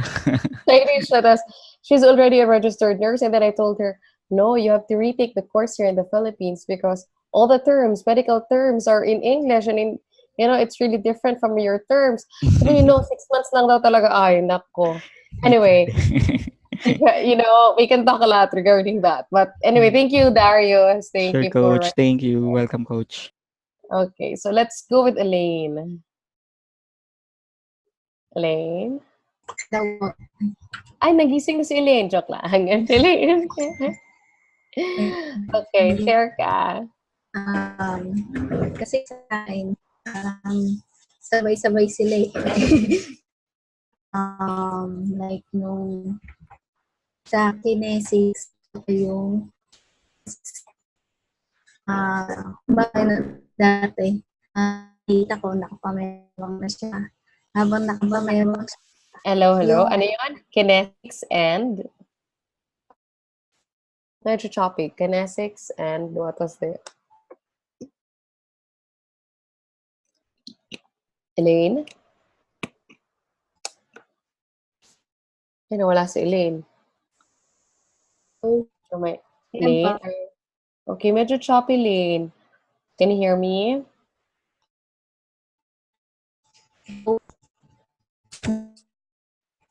Okay, Lane, if it's okay, we will get back to you, ha? I'll move forward first with Iris, if that's okay. Okay, let's go with Iris. Iris, are you ready? Hi, Coach. Good evening. Okay, good evening. Yes, yung sa akin, Coach, so simple lang. Ako yung sample objectics. Kasi I walk with a cane.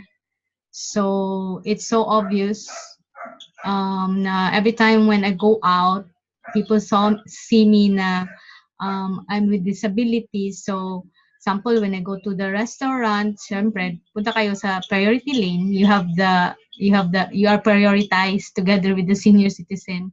Kasi nga, obvious masyado yung cane ko.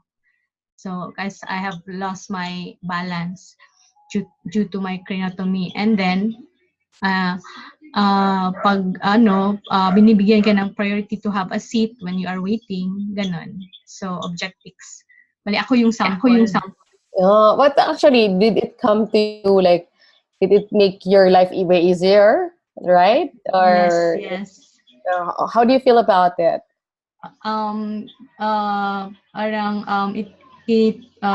It helped us.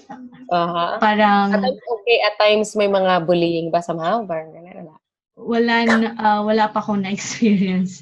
Kasi parang they see us, parang every time I go out, parang nag-help naman yung tao, especially opening the doors, ganon, give us a chair, ganon, giving us the line, priority lane, ganon. Which is good. Yes. Aware na ngayon. Yes, aware na kasi ngayon yung mga ganyan na mga sa public places. So, which is good. Exactly. Yes. Okay, so thank you, Iris. Thank you too. Okay, so si Elaine, isasend niya na lang sa akin privately. But I will share it to you, guys. Okay. So, I mean, wait lang. Elaine, please tell me if it's okay to share your, I mean, you have to share it talaga in public, in the class, because it's a class activity. So, give a sample that you can share. Okay? So, anyway, let's go to Lourdes. Yes, good evening, Coach. Good evening. Sa akin po yung combination ng proxemics and oculesics. Yung sa proxemics po is very common naman po sa atin yung pag may gathering or sa church or sa meeting or kahit sa school, yung pag pumasok ka na sa classroom is alam mo na kung sino yung group na pupuntahan mo. Parang malayo po kasi pagka hindi mo ka-close, medyo may distance talaga. Tapos yung sa proxemics, ay sa oculesics po is yung as a mom po, di ba, pagka nag-advise or napapagalitan nyo po yung mga anak nyo is makikita mo yung reaction nila sa mata kung nakikinig Pakuha ka sa tingin. Opo. Pagka gano'n na, yung parang hindi sila interested sa sinasabi mo, medyo nakabow down yung mata nila, or kung nakikinig sila straight to the eyes, or kung naiirita na sila, umiirap na sila ng true eyes din. True, my mom's like that. Pakuha ka sa tingin. Kapag papasok ka na sa room or like that. Ganun talaga mga mothers na it's like part of their parang superpowers. Parang they have the, they have this eye that speaks, their eyes really speak. Pakuha ka sa tingin talaga. Or else, wait for further punishments. Or hindi ka aalis pag hindi tayo nakapag-usap ng maayos. Yung talagang, yung sincere yung pag-uusap, hindi yung ako upo ko lang dyan, nakikinig ka lang pero wala naman siyang reaction or mata lang talaga makikita. As in, grabe. Pero actually, mas nakakatakot yan kaysa sa yung automatic na Kasi actually, mas grabe yung discipline. The people or the kids who went through that kind of discipline are actually very disciplined. Unlike now, na kahit ano pang facial distortion yung gagawin mo, hindi matitinag yung mga bata. Hindi talaga sila ma-alarm or whatever, di ba? Kasi before po, makuha ka yung titigan ka lang or lakihan ka ng mata. Na-aware ka na, oops, tigil na. Pero ngayon, kahit nandidilat na yung mata nyo, wala pa rin reaction. True. By the way, how old na yung mga anak mo? 23, 20. Okay. So, they are already, the adult generation, yung mga new generation kasi talaga ngayon, ang hirap talaga. Napakahirap kung pasunurin talaga. Kaya, so anyway, thank you, Ma'am Lourdes. Thank you for what you shared. Okay, let's go muna before we go to Jason and Mary Grace, basahin ko muna itong kay Elaine. Sa kinesics po and oculesics, Like yung tita ko, galit na siya pag nakapamewang na siya. And minsan, kasabay nung mata niya, bumabaliktad. I mean, yung nanlilisik. Hahaha. Kasi late na kami umuwi noon ng kuya ko. Kaya ayun, every time na nakikita ko yung gesture ng katawan niya, siya at saka nung mata niya, kailangan na namin mag-ayos ng kilos kasi palo kami. Kinesics and proxemics, dun po kamukha nung nakaraan gabi. Ang bibi ko, kumikilos siya na parang galit. Tapos malayo agwat namin, hindi talaga kami nag-uusap. Kaya natulog ako sa upuan. Okay. Elaine, na-stress ako. Ang hirap, mabisaya, no? Pero ang hirap talaga magbasa ng Tagalog. I'm relearning. Thank you, Elaine. So, kinesics and oculesics. And then may kinesics and proxemics din. So, actually, tama.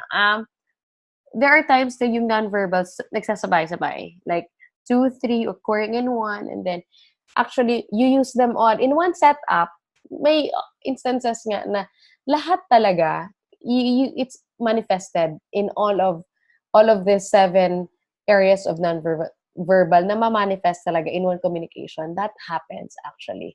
So, yun. Thank you for the sample, Elaine. And, yeah, Elaine. And thank you then, Ma'am Lourdes. So, let's go to Jason.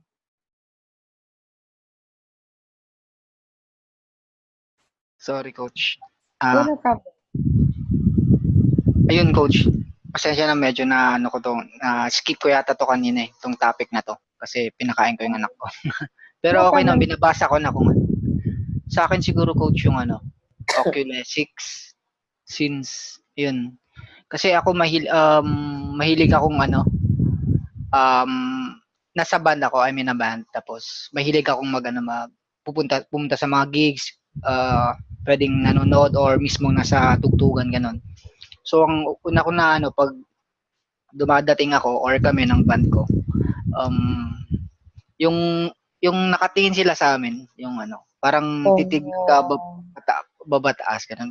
Lalo na pag dayo ka sa isang gig sa mga tugtugan, ganun. Tapos yung pag nanonood din ako, ganun. Yung every kailan, frequent yung gigs mo? Dati, Coach, pero natigil na eh. Kasi nag-variety din ako dati. Variety, Coach. Variety. Tumutugtog sa mga bar, ganun. Oh, so what's your instrument? Guitar? Bass. Yes, Coach. Bass guitar. Pero yun lang, Coach. Okay, thank you. So, may musician. So, may kwento, sure mo naman. Ayun, Coach? May idadagdag ka pa? May kwento? Wala na, Coach. Yun na lang. Okay. Sige, thank you, Jason. Let's go now to Mary Grace. Coach, yung sa akin po, haptics. Yung by touch. Okay. Kasi hindi ako masyadong, lalo kapag yung mga mahal ko sa buhay, hindi ako masabi ng I love you, ganyan. But when medyo alam ko na malungkot sila, doon naman ako bumabawi. Parang ganun. So, bigla lang ako akbay, parang ganun. O, kamusta? Parang ganun po. Okay. That's good. Kasi, may iba talaga na, they're very huggy-touchy, di ba? May mga ganun. Pero may iba na very awkward yung, that kind of love language for them is actually awkward kasi they'd prefer to show it in actions, or they prefer to say it in words, or they prefer like in anong next year, words of affirmation, giving time, doon binibigay nila, at saka gifts, they are into that. Pero yung mga ganyan, yung mga into haptics, these are very sweet people. Are you also sweet? Minsan lang po. Oh, okay. Boy, bakit minsan? Parang kasi hindi ko masyado pinapakita yung emotions ko po. Ganun ako. Opo. Pagka yung parang heavy lang, dun lang. Kunyari, parang kailangan niya ako, ganyan, or something. Dun lang. It's good to be on the safe ground. Okay. Thank you. Thank you, Mary Grace. Did I miss anyone? Sino hindi nakapag-share? Coach, sa akin ulit. Coach ako, Ay, sino to? Si? Maria Wait lang. Victoria. Ay, Maria Victoria. Let me see. Maria Victoria. Family name mo, Maria Victoria? Ado, Coach. Ay, oo. Nauna ko si... sorry. Again, okay, go. Naka-yellow, which means naka-mark naman na sa second class ka. Okay, go. So, I apologize for that. Okay. It's okay, Coach. Sige, Coach, share for me, ka. kinesics, I think. But I'm not sure if this is the right answer. Because this is relevant because I realized the cultural differences between our country and whenever I'm in North America. Because people there are very courteous. Even if they do not know you, and then they just meet you along the street or Which part in Canada? In Canada or US? Both, Coach. Mas courteous sila, yung mga ano. Yes, and even if they do not know you, when they meet you, for example, in the sidewalk, they will greet you, good morning, how are you? And first I got surprised because I'm not used to that. So I realized maybe that's the reason also why they're in the first world country. Because of that character, of that quality. Because I By do the not way, encounter that here in our country. Pero taga-saan ka? Taga-saan ka sa Pilipinas? Quezon City, Coach. Yun din napansin ko. Kasi compared sa mga Bisaya, medyo mas maano yung mga Bisaya eh. Kasi sa Manila, napansin ko, sa Metro Manila, kahit magkapit-bahay na, hindi talaga nagpapansinan. Tapos palakihan lang ng gate, di ba? Napansin ko. Yun yung napansin ko talaga in Metro Manila. But here in Mindanao or in the provinces, I've noticed kasi na kasi malalayo yung distances na mga bahay-bahay. They are actually very, maingay. And then they talk, uy, saan ka? Parang gano'n. Parang gano'n yung culture. Parang similar to what you mentioned. Pero tama yung napansin mo na in Metro Manila, medyo hindi masyadong nagpapansinan, Coach, most especially pag you're not, you do not know each other. Oh, okay. Kasi, like in there kasi, they're total strangers. But they greet you, good morning, how are you? With a smile pa. Are these pure Americans, the white ones, or these Yes, are all the white ones, Coach. Oh, okay, that's good. And I guess you are in a better state, in a good state, unlike the British na medyo siguro, Coach. Oo nga din, no.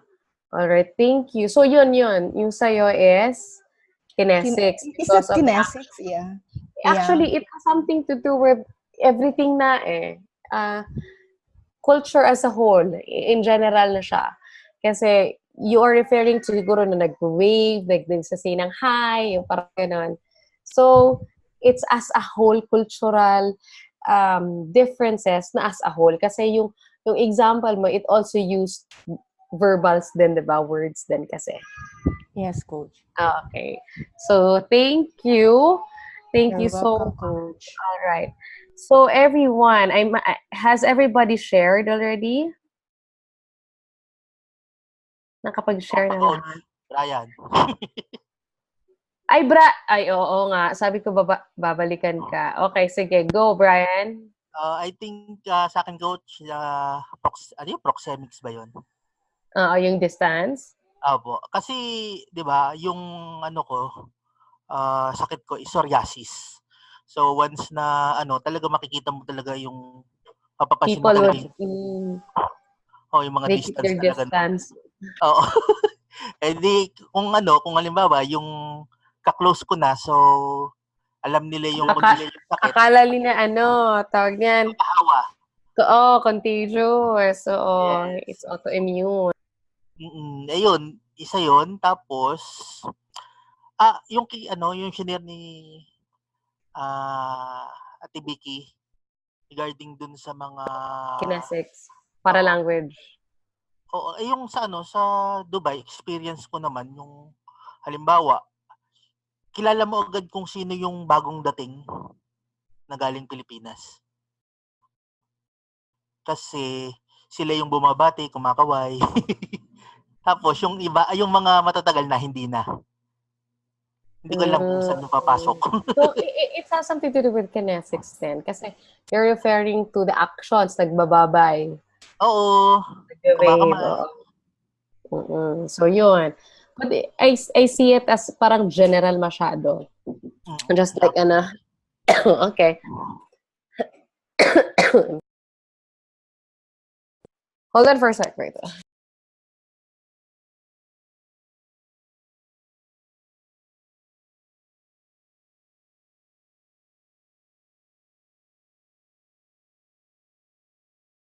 All right. So, thank you, everybody. Thank you for sharing your experiences and a part of your lives, of course.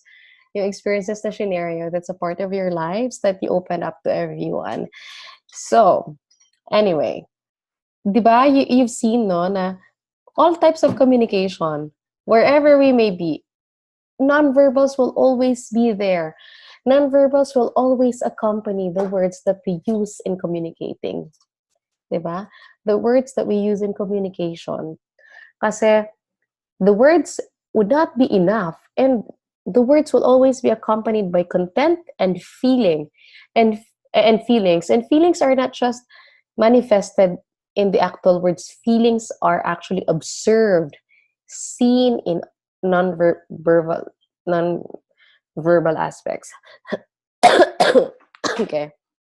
So, Coach, excuse me. Are you sharing your screen? No. I'm not sharing my screen yet. Okay.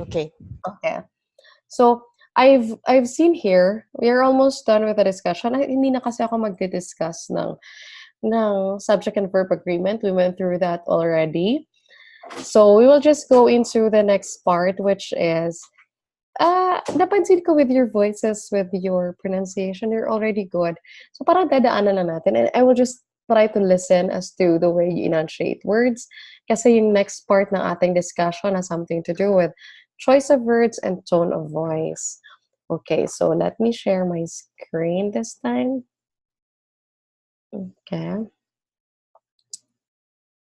Okay, so there we go.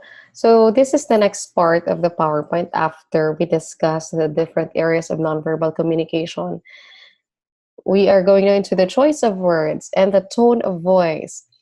Particularly with the tone of voice, maraming aspects in speaking. Kasi kanina, nonverbals. This time, we go into the words themselves, the actual words that we use whenever we communicate. So, a very important part of the body is, of course, your speech sounds. These are the parts of your anatomy that actually produces sounds and improves your articulation, your enunciation, and the pronunciation of words. So, we'll go over it. Wala na yung don't have to copy or remember that. It's just an explanation of how that goes. Now, if you would notice, many Filipinos are being teased or criticized because of the way they pronounce. Or let's say, Cebuano or Bisaya. When a Cebuano would go to Manila, medyo matitigas yung words. And people would laugh. Why? Because of the differences of the awkward sound they produce. Now, let me give an... Yes? Is there someone like that? Cebuano, tama po yun. Kinatawanan. Tinatawanan. And actually, it's not only within Cebuanos or among Cebuanos. Marami different cultures. Maraming mga cultures who would... Kasi especially with Filipinos. Let's put on with Filipinos. We are very particular with pronunciation. We associate the person's mental capacity with his or with her pronunciation or with her English skills. We think that the person is very brilliant if he speaks or she speaks really well or really good English. But that's not the case. Because intelligence is, there are actually 9 intelligences. Diba? And linguistic skill is only one of the 9 intelligences. So, this new paradigm of world Englishes is actually, gusto ko i-emphasize, i-introduce sa inyo kasi not everybody knows this. Ang alam ng iba, when you speak English, you are good. You're part of the world with the standards of the world because you speak American English, British English, and you're part of the world. And that's good because you are in the globalized area and you're part of the elite.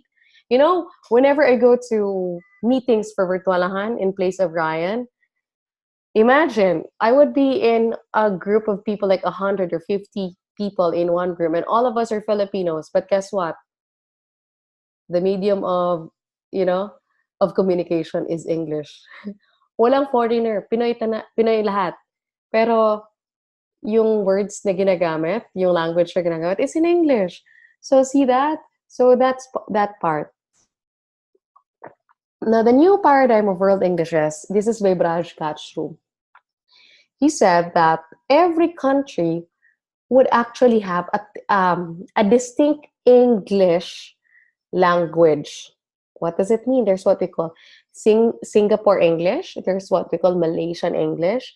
There's what we call African English. And there's what we call Filipino English. We can never say that we are American English. Why? Because first of all, we are not Americans. Though we speak an almost similar structure or almost similar syntax, morphology, and lexis, but there are differences. There are distinct traits of the Filipino type of English that are not even used in America. So, hindi natin sabihin na, I'm American English. Tanong ko first, are you American? No, you're not. So, we have to acknowledge that we are using Filipino English. So, this means we have to acknowledge the cultural distinction, especially with how we pronounce the words. So, take for example, in the Philippines, we have only 3 strong vowel sounds. Unlike in American vowel sounds, there are around 40 plus, like the long A sound, A, A, may mga ganun, di ba? 40 plus yan, vowels. In the Philippines, 3 lang. Si tata, si nene, si toto, 3 lang, di ba? So, kapag yung especially yung Bisaya, when they speak in English, nafo-fossilize yung pronunciation on the first language when he transfers or he uses the second language that he learned.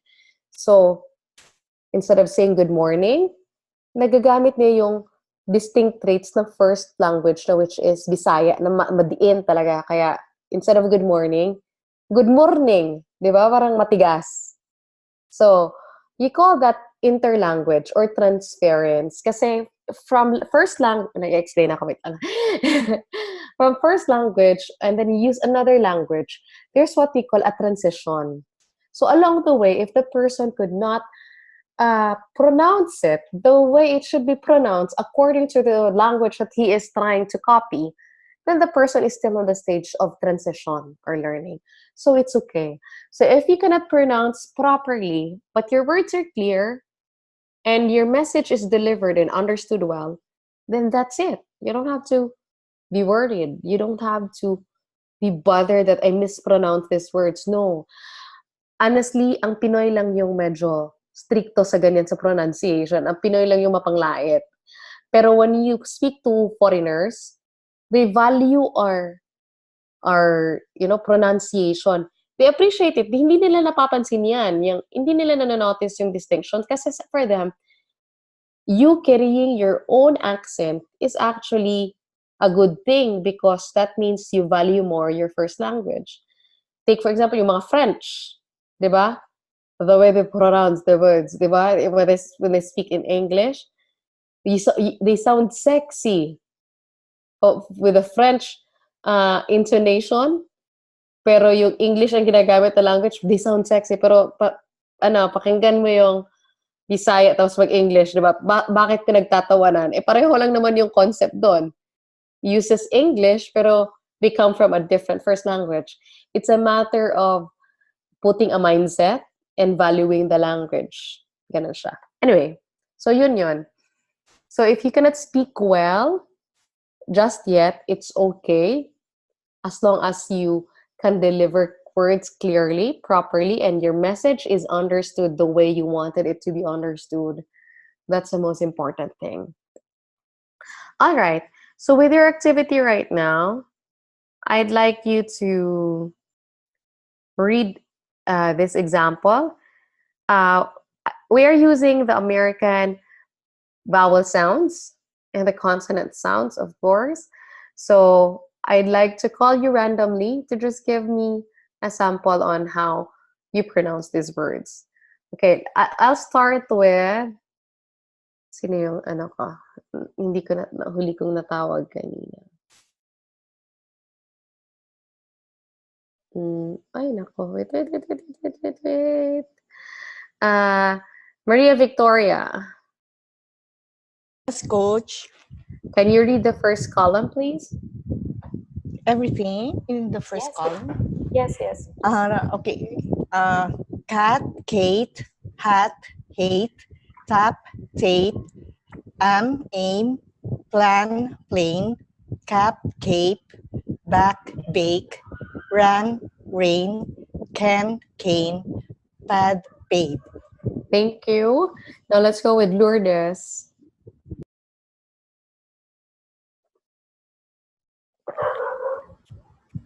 Hello, Coach. Yes. Fell, feel, pet, pit, met, meet, gen, gin, sell, seal, set, sit, wet, wheat, sweet, sweat, sweet, red, read, ben, bean. Okay, thank you. Now let's go with J. Neil for the next column. Coach, yung short po ba? Short and long I sound. Sorry. Kala ko A pa din. Bit, bite, meet, might, tim, time, lick, like, feel, file, read, write, pill, pile, will, while, sit, sight, sick, psych. Okay, thank you, Jamie. How about Isabel? Short and long U sound or sound. Yung sa hot po. Hot, hoot, shot, shoot, look, look, right, look, look. Wait lang. Okay. Look, it's okay. Look. Fast, fuse.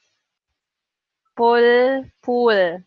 Fall, fool. Rud, rude. Mud, mood. Dud, dude. Moon. Okay, thank you. Ang cute-cute ni Isabel. Like, nagdadalawang isip. Okay, thank you. Thank you, Isa. Sino pa ba? Let me call Ma'am Vilma for the TH sound. 3:30, there, this, that, bath, with, thank, other, father. Thank you. Now let's go with Iris. This one, thin. Iris. Sorry. Thin, tat, that, thick, pat, true, through, three, there, moth, hit, bat, bath. Okay, thank you. Now let's go to the short and long A sounds. Let's start with Mary Grace again. Cat, Kate, hat, hate. Tap, tape, aim, plan, plane, cap, cape. Back, bake, run, rain, can, cane. Pad, paid. Thank you. How about Brian?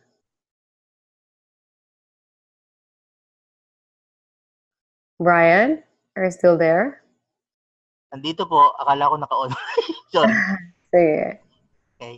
Pel, peel, pet, pete, met, meet, gen, jean, sell, seal, set, sit, wet, wheat, sweat, sweet, red, read, bend, beat.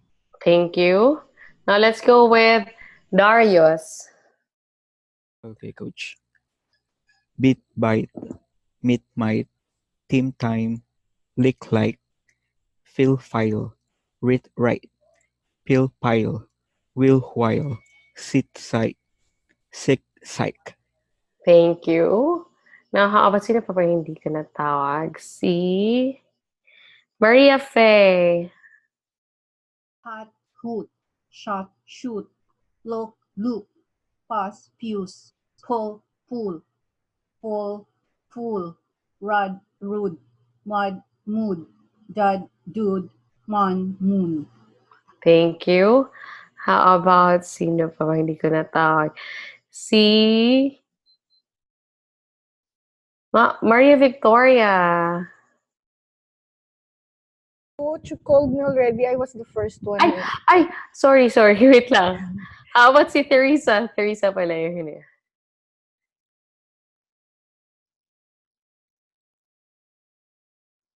Teresa? Ano po babasahin ko? PH sound, one column. The first column. Alam mo yung coach, yan ang pinagtatawanan ako ng anak ko. Bakit? Yung F ko at saka TH at saka yung V. Kaya nga, titingnan natin. So, how we can improve it. Sige, go. Teresa ko, pronounce ko Teresa. Oh. 3, sige, umpisahan ko na pa. 3, 30, there, this, that, bath, with, thank, other, father. Okay na, yun lang. Actually, okay naman. When the word starts with a TH sound and it ends with a TH sound, okay ka. Pero if the word is, yung TH is in between, parang dun ka ano yung tongue mo.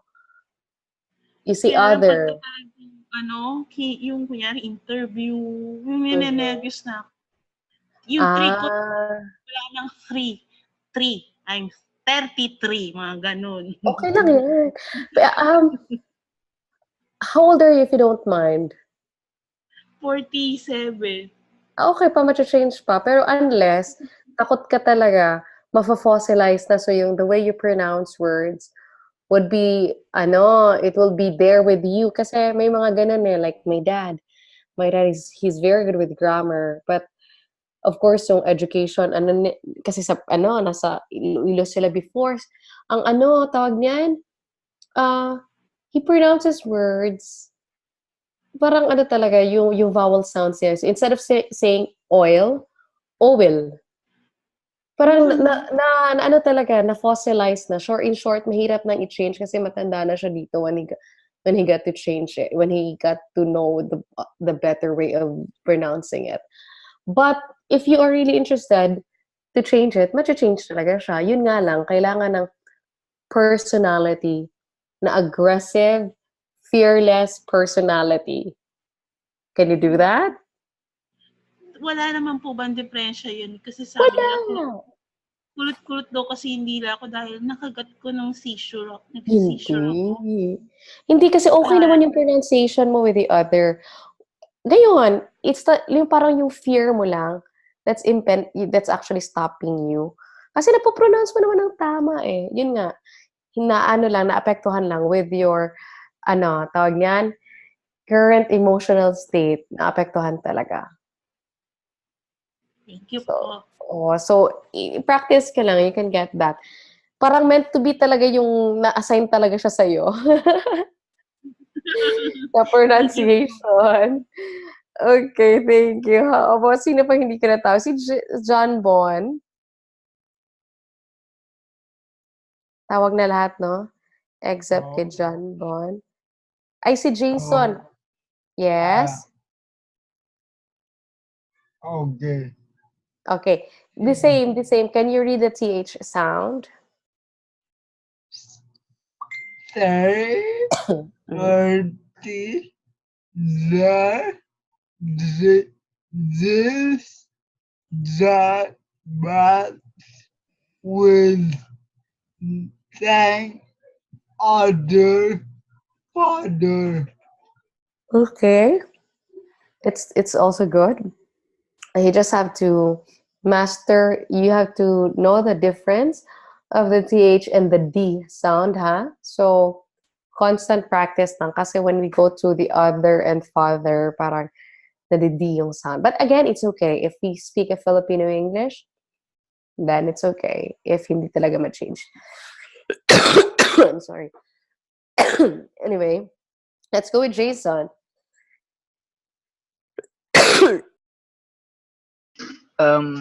Tin, thin, tat, that, thick, thick, pat, path, through, tree, tear, there, moth, heat, bath.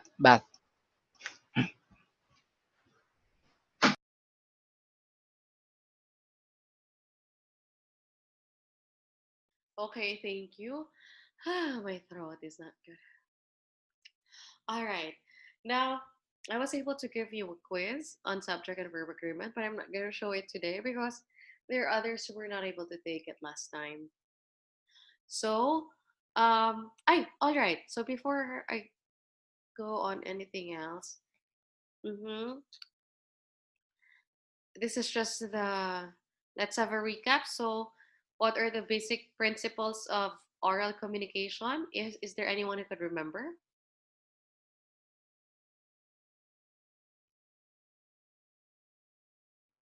Wala?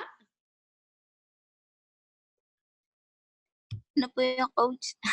Yung principle, yung first part na discuss natin, yung actions speak louder than words, or the message sent is not necessarily the message received, di ba? Coach, it is impossible Not to communicate, to not communicate.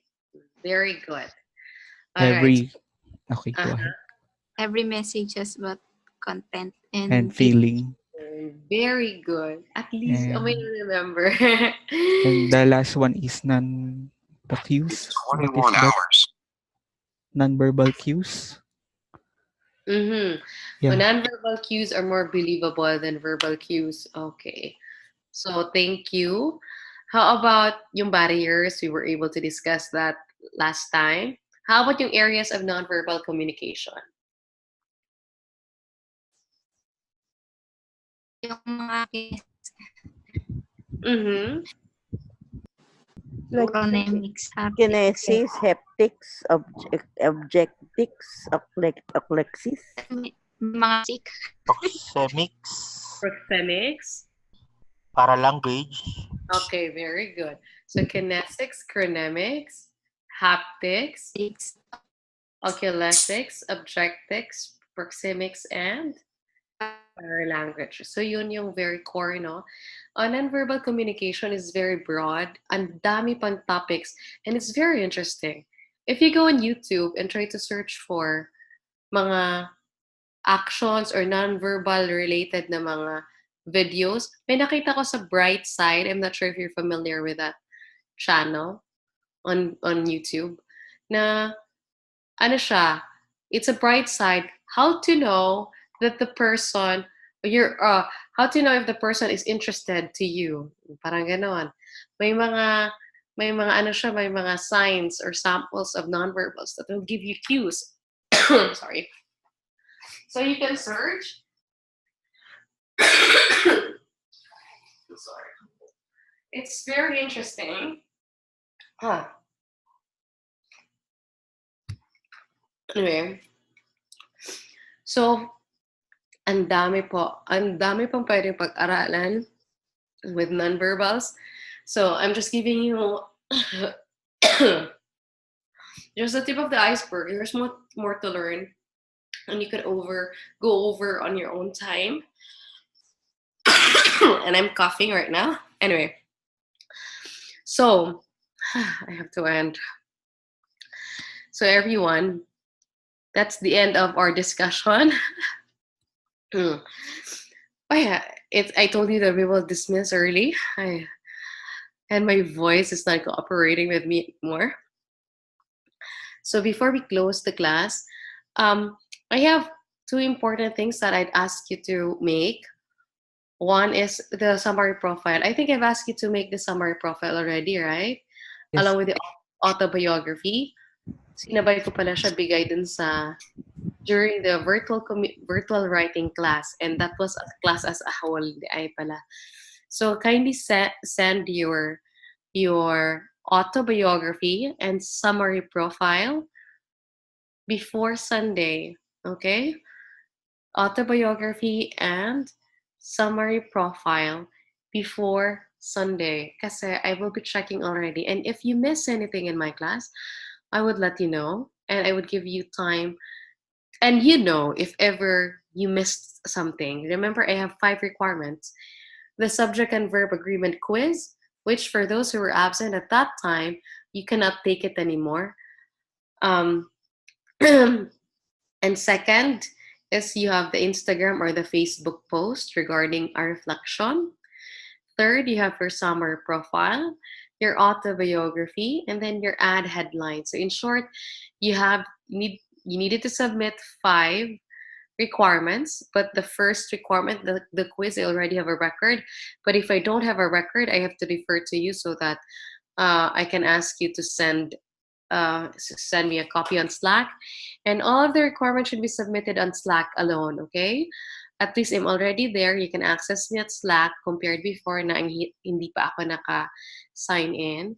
So send all the requirements on Slack so that there will be only one stream on where I would actually look at all your requirements and matitrace mo naman doon kung ano yung nasubmit mo at hindi niyo nasubmit. Okay? Other questions? Coach, yung autobiography, Yes, Marife? hindi niyo po nasabi before, may limitation ba like how many words or paragraph? Yeah. No, not by paragraph, but I said it's only from 300 to 500 words. Okay po. But if you can go beyond, you can go beyond 700, but don't go overboard. Kasi it will be very delayed. Coach? Sorry, I can't seem to remember about the subject-verb agreement. It was taken in class. Let me see. Yeah. I have. Before during the start of the class. May record ka. Okay, Coach. Okay. Ito yung quiz natin. Yeah. During the start of the class, right? Yes. Okay, Coach. Not exactly the start, but it was during our virtual communication I mean, class. before it was in the early part of the yes. class of that particular class. Yes. Yeah. Thank you, Coach. No problem. Thank you. All right. Anyone else? Coach Darius. Yes, Darius. In regards to autobiography, do we have any format like font or? Thank you for asking. Thank you for asking. I would advise you to go into our website. You need to go to our website, guys. Let me check. Virtualahan website. Else, you can search. Isasend ko pag link. Search na lang. You go to Impact Stories, and then you can see sample of the stories there of our former graduates. Of our graduates. And you can get an idea. But okay, to give you a background of what it is, you just say something about your life, how you had your condition, how you how you have overcome your condition, and then your emotional. If it's okay with you that you will express the emotions that you went through along the way, then why not? I mean, that would be good. But if you don't want to dig into the past, I would deeply understand it. You just have to message me so that at least I can ask you to do another work instead of the autobiography, because there are others who have sensitive cases that they don't want to go back into their past, and I don't want to burden you emotionally. So please tell me ahead of time. Okay? So is that okay, Darius? Yes, coach. And we need to send it on that document format or on Slack, Uh, right? Send it on document format, then download it in Slack directly to me. Okay, thank you, coach. All the requirements should be sent directly to me, ha? Okay. Kasi kapag dun sa yung sa general, mas mahirap. It's better na kasi baka ayaw nung i-publish yung work niyo. There are things that you don't want others to know, and all, especially sa autobiography. So I would just be reading them. It's for my own assessment eh. So I need to see the way you write. And again, don't let any other person write for your story, okay? Just you, so that I can assess your skill, especially on writing, really well. Okay, coach. Okay. Anyone else? Coach. Yes, John. John. Have you received my what yung hiningi mo? Receive your entry. Yeah. So far. Sa email ko na-receive. Then, nag-reply ka. Yes, I did. You submitted it quite late. I think that was this week or last week. If you can send it to me through Slack again, I would appreciate it. By the way, were you here when we had the SV agreement activity? Were you present? And also, you missed on the autobiography and the ad headline. So were all this submitted already on my email? I haven't said that autobiography, but there's my profile. Okay. I already sent. Yes, I received the profile. That's how I got to know that you are you took up pulse sign. Anyway. Yeah, thank you. Other than that, please submit the requirements, please. Okay. Okay, All right.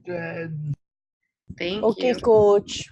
All right. So guys, I need to dismiss you early. Apart from that, I don't have a very good voice right now. I know. Coach, Yes. may question po pala ako. Sino yung nanalo sa GC? Oh, dun sa ad headline? Yes. Yung wala pa. Kasi Wala may pa? iba nga wala pang entry. So Okay. Okay. So i-announce on your graduation na lang namin i-announce. Okay? Sige po, coach. Excited masyado.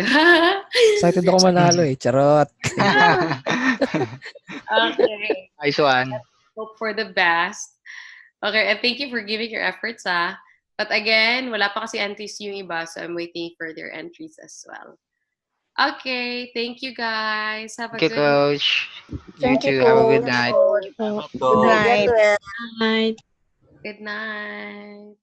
Be well, coach. Thank you. Be well, coach. Thank you. Hope to see you soon.